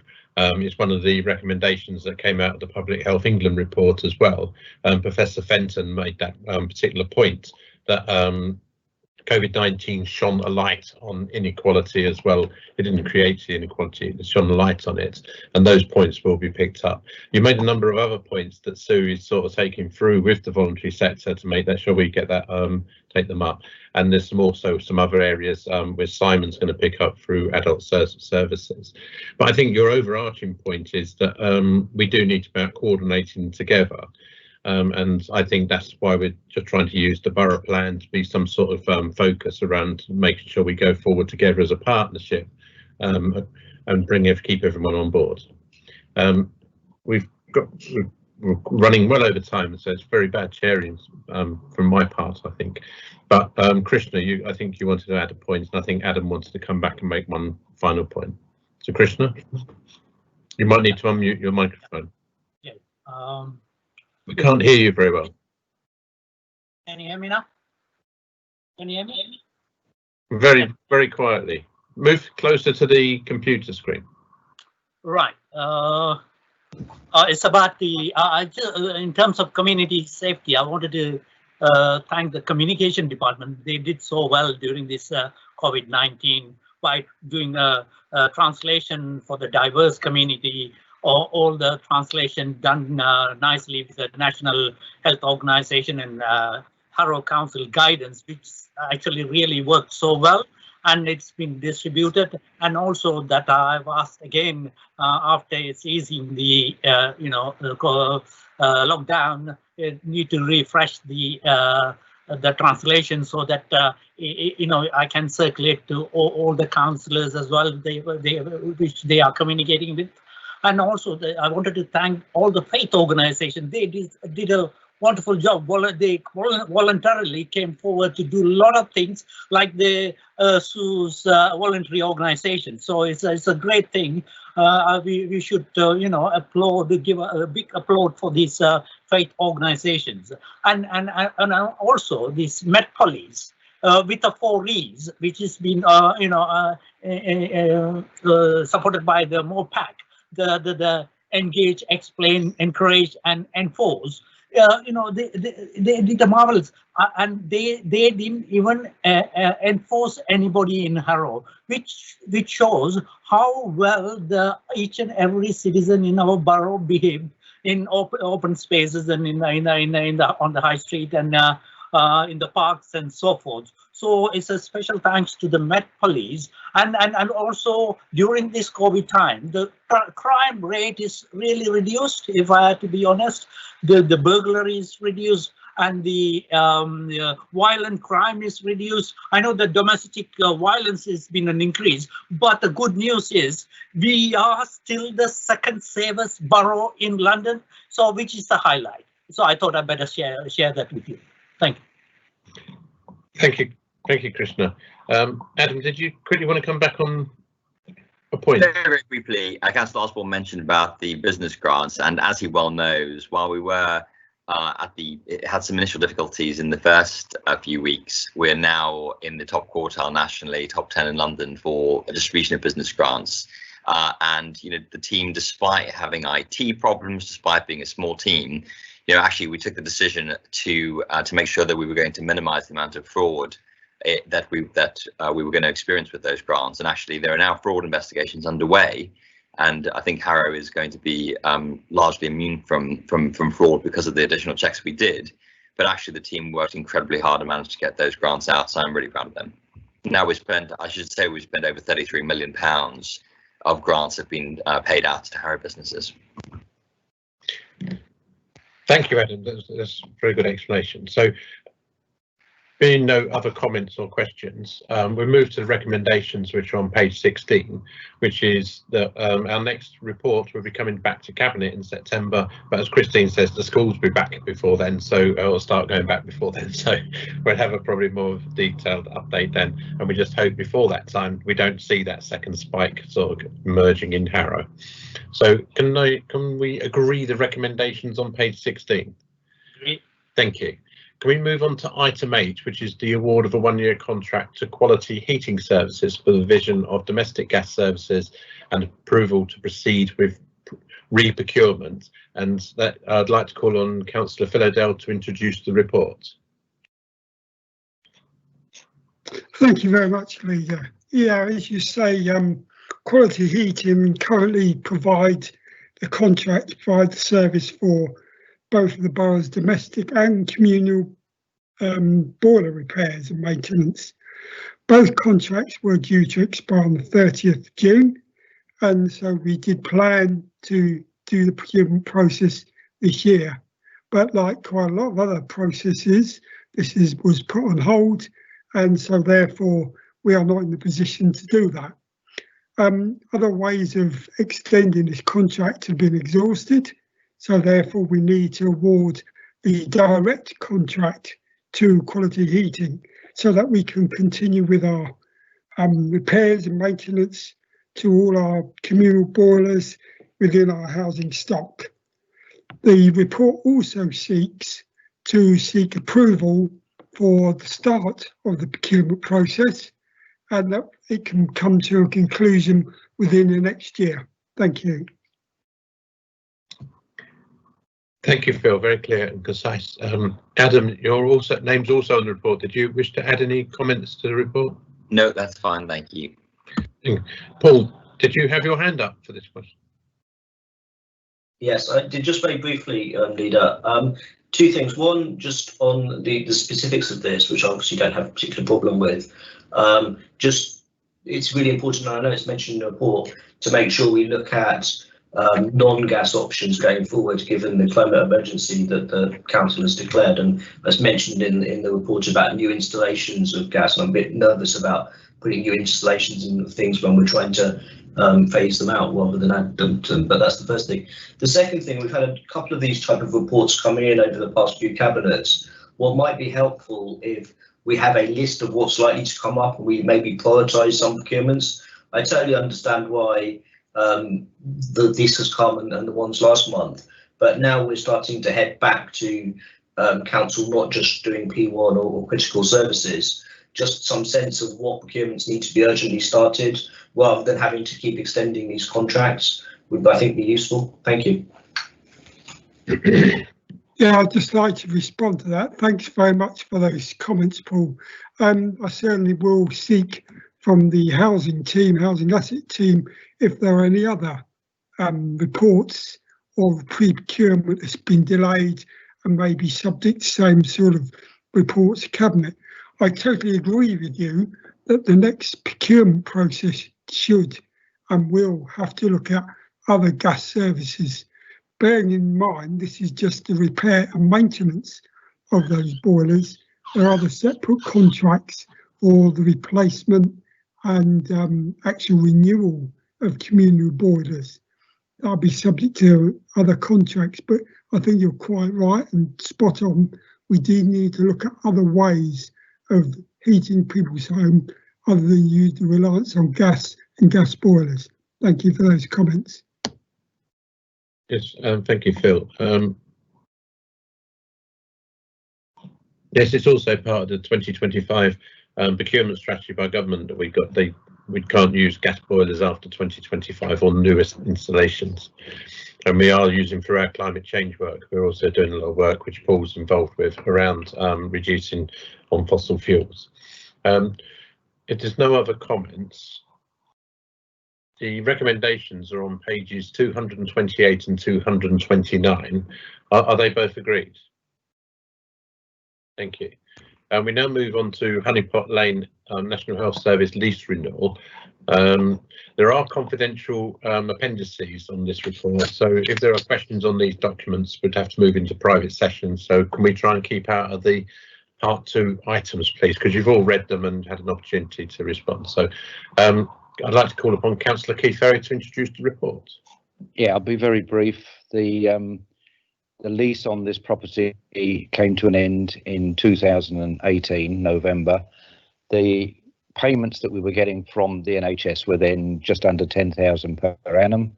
When we looked at the new lease and we had a new valuation, the market rent has been agreed at 140,000 per annum, and that should be backdated to the start of the new lease, which is November 2018.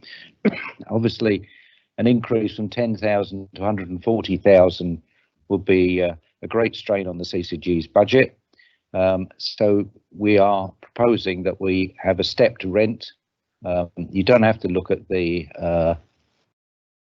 exempt for the details, which are on page 246, but it does mean that we're proposing to set the new lease at under best consideration, and therefore I need the approval of the cabinet to do so. Thank you, Paul. Did you have your hand up, Paul? Yeah, again, I think you should just assume my hand's up for most of the items. I'm again obviously fine with this and it makes sense. The only comment I'd like to make is just that obviously we are being helpful to the CCG here. Partnership is a two-way thing, and I think it's important that it's reciprocated as well. So where there's things that they could do to help us, that they do that, and we just, as well as just doing nice things to them, sometimes you don't always get nice things back from them. So I know we have worked closely and do work closely, but if we are offering them a good deal on this, it's just important that it's made clear to them that it's meant to be a mutual thing.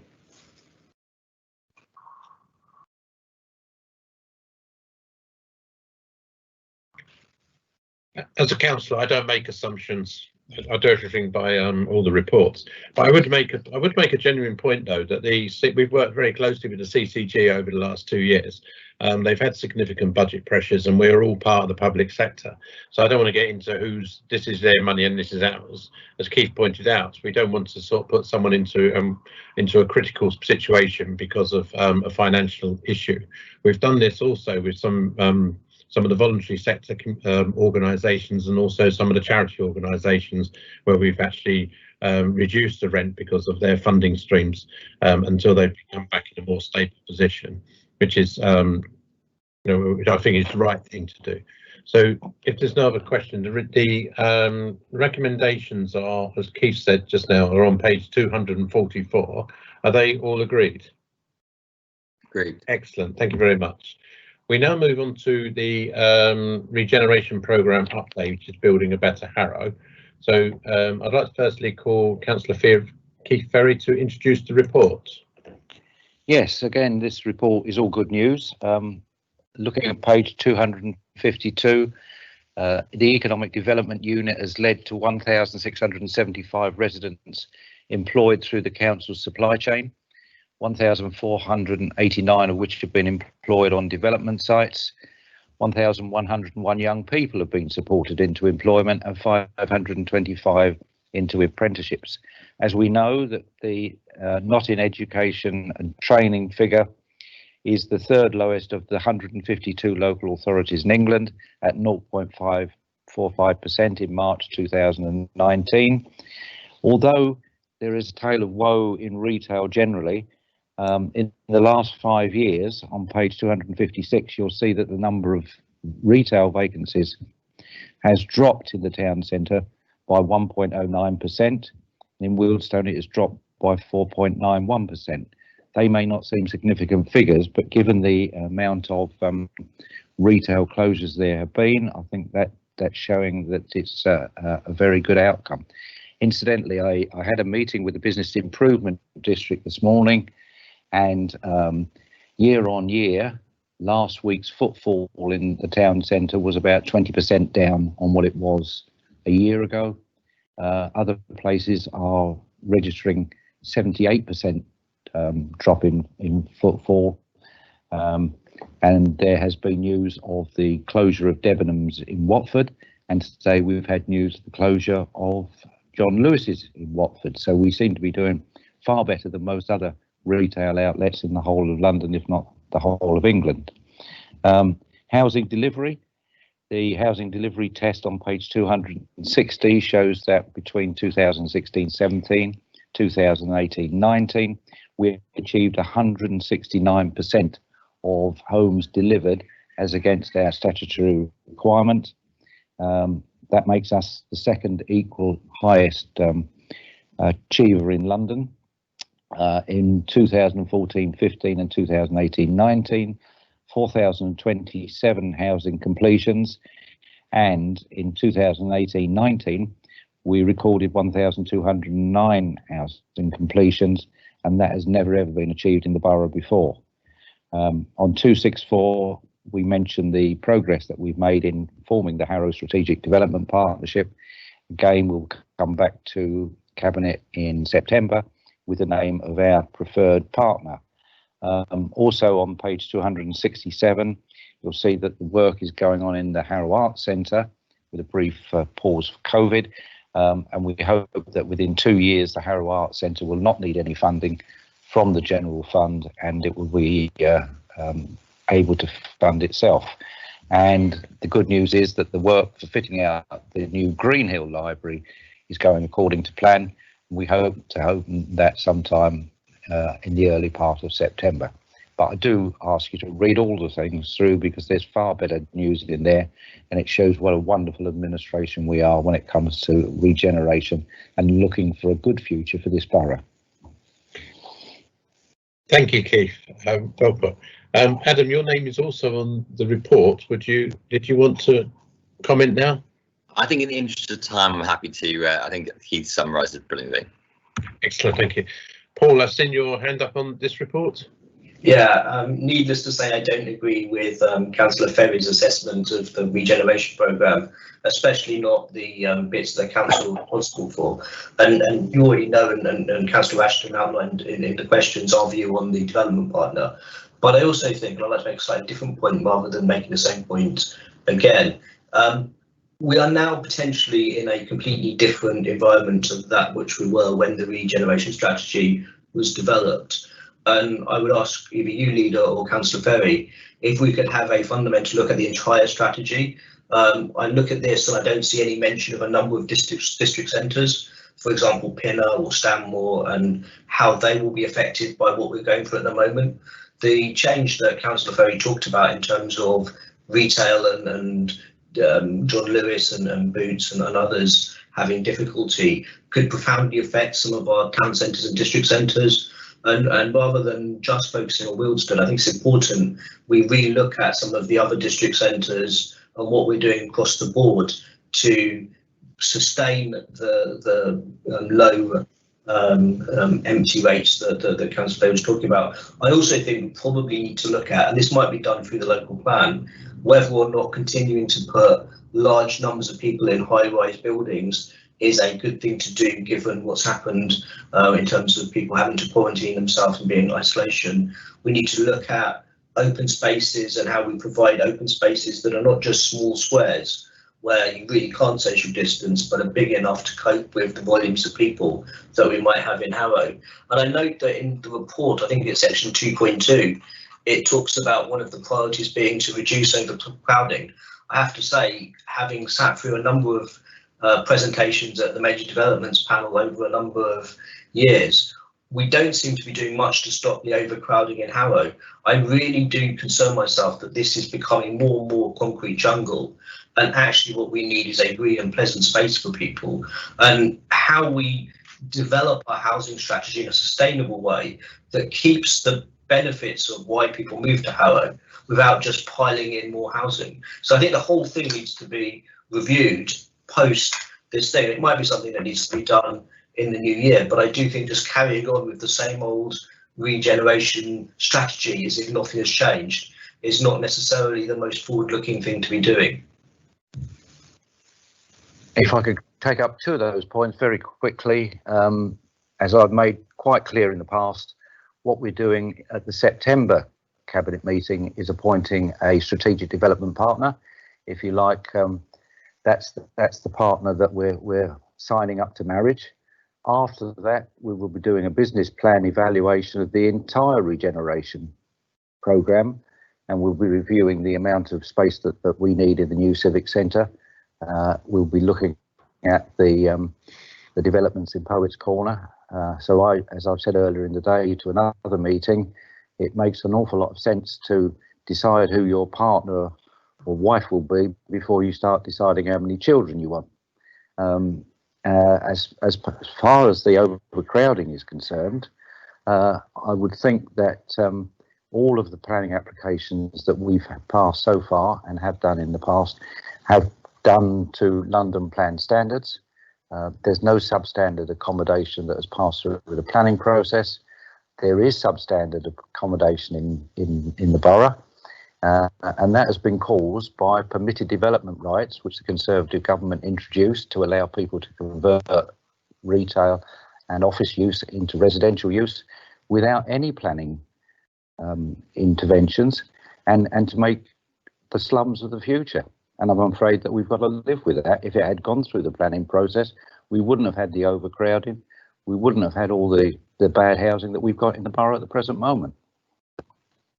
May I just come back very briefly? I mean, political points aside, I do think it's really important that we look at the long-term future of both the town centre and some of the district centres, which I think this crisis might have a really fundamental impact on. And I think particularly in Pinner, Stanmore, some of the centres that aren't mentioned in any of these reports, as well as what we do on St Anne's Road and some of the key sites across the centre of Harrow, rather than just focusing on either Wealdstone or the Civic Centre, which are just very narrow projects.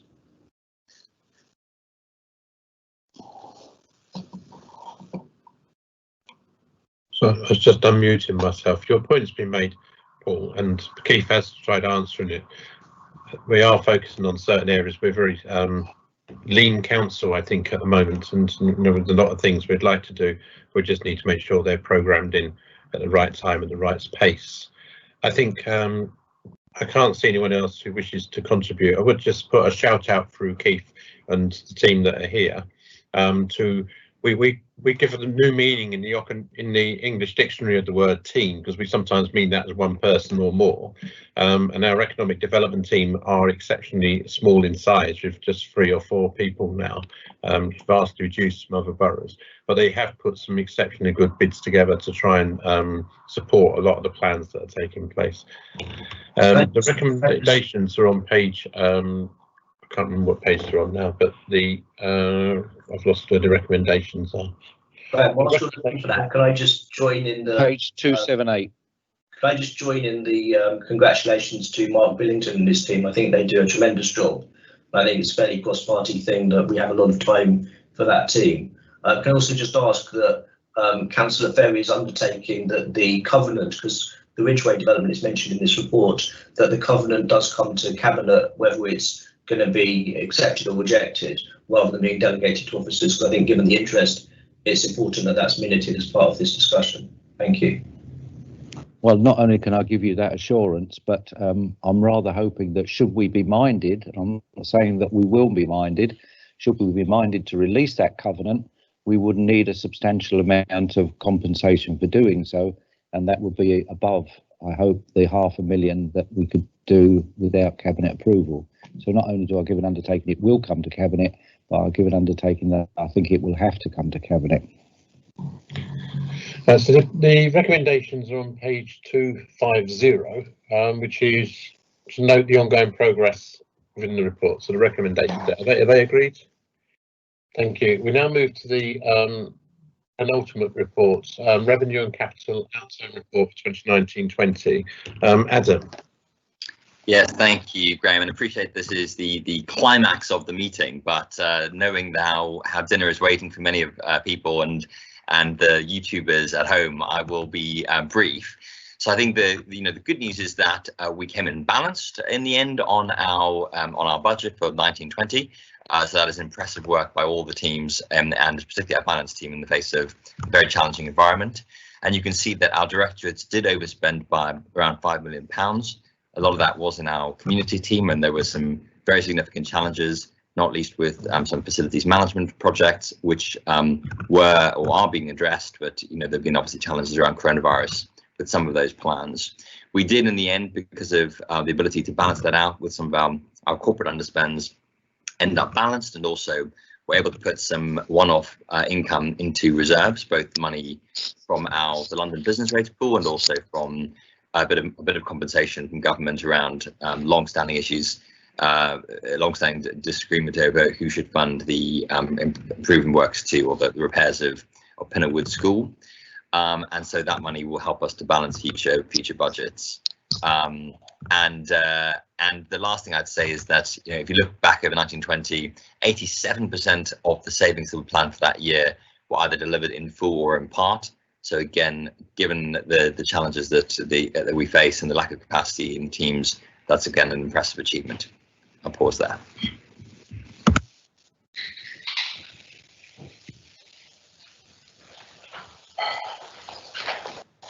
Graham, you're muted.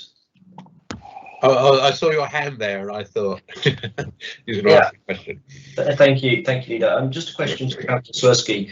He mentioned in the questions earlier the Capital Forum and the role that does. I wonder if he could set out to us what steps he personally does to ensure that business cases are robust, if he's confident that the business cases that have gone through the Capital Forum have been robust, and what actions he takes to monitor projects as they're ongoing to stop any overspend. No, it's a very good point. So obviously we go through a very rigorous budget setting process, which is quite extensive. Since I've become finance portfolio, we've had a particular focus on capital projects, and we've applied a series of tests to all our capital projects, which happen at the point of budget setting, but also actually they're often regularly reviewed throughout the year as well to test whether they're still relevant and valid. Another reason why we don't always spend all our capital. And then of course any projects that are substantial, costing several millions pounds or more, those business cases are always reviewed through a portfolio holder process, often by multiple cabinet members who are involved. So there is plenty of review that goes on. Now I know you'll no doubt be able to cite examples of where actually projects haven't exactly worked out as intended, and I won't pretend that there aren't challenges, that we don't. Our capital investments have an element of risk around them, and we need to make sure that we learn lessons where things haven't gone so well. But I also think that we've often got very good value out of our capital programs. So that's probably the answer I'd give to that one. And are you comfortable that current governance arrangements would pick up any issues in large capital programs? Yes, I am comfortable. Obviously, I'm very open to suggestions around these, but I think that there is no shortage of review necessarily over our capital projects. I think obviously, it's all down to a combination of the difficulties that we face in sometimes forecasting our potential sources of revenue that come from capital projects, or obviously the cost of those capital projects, and necessarily the time and capacity that people have to put in place detailed review across all our projects. But we certainly have plenty of review processes, always open to suggestions on how to continue to improve them. Thank you. Thank you very much. So is there any other questions on this? As it is the turnout report for the end of the financial year, I think it's the outturn report. Let's get it right way around. This was, I think we should say really that our finance team led by Dawn has done a marvellous job to get this done through the pandemic as well, to get the end of year accounts in place and actually give some resilience there. And the audit reports that are going to go on later in the year show how robust a lot of the systems are in place. So it is a large organisation with a large turnover of money, although limited we have, but it's good to see that we do have a really good team in place, and we should congratulate them for that. So if you could pass that one, I think Dawn's on the call as well. So thank you very much, Dawn. So the recommendations are on page 278. Are they all agreed? Excellent. So thank you very much. I haven't been notified of any other business. I don't see any other reports on the agenda. So thank you very much for your time, and I'll see you all soon. The time now is 12 minutes past 8. Thank you. Thank you, Leader. Thank you, everyone. Thanks. Good night.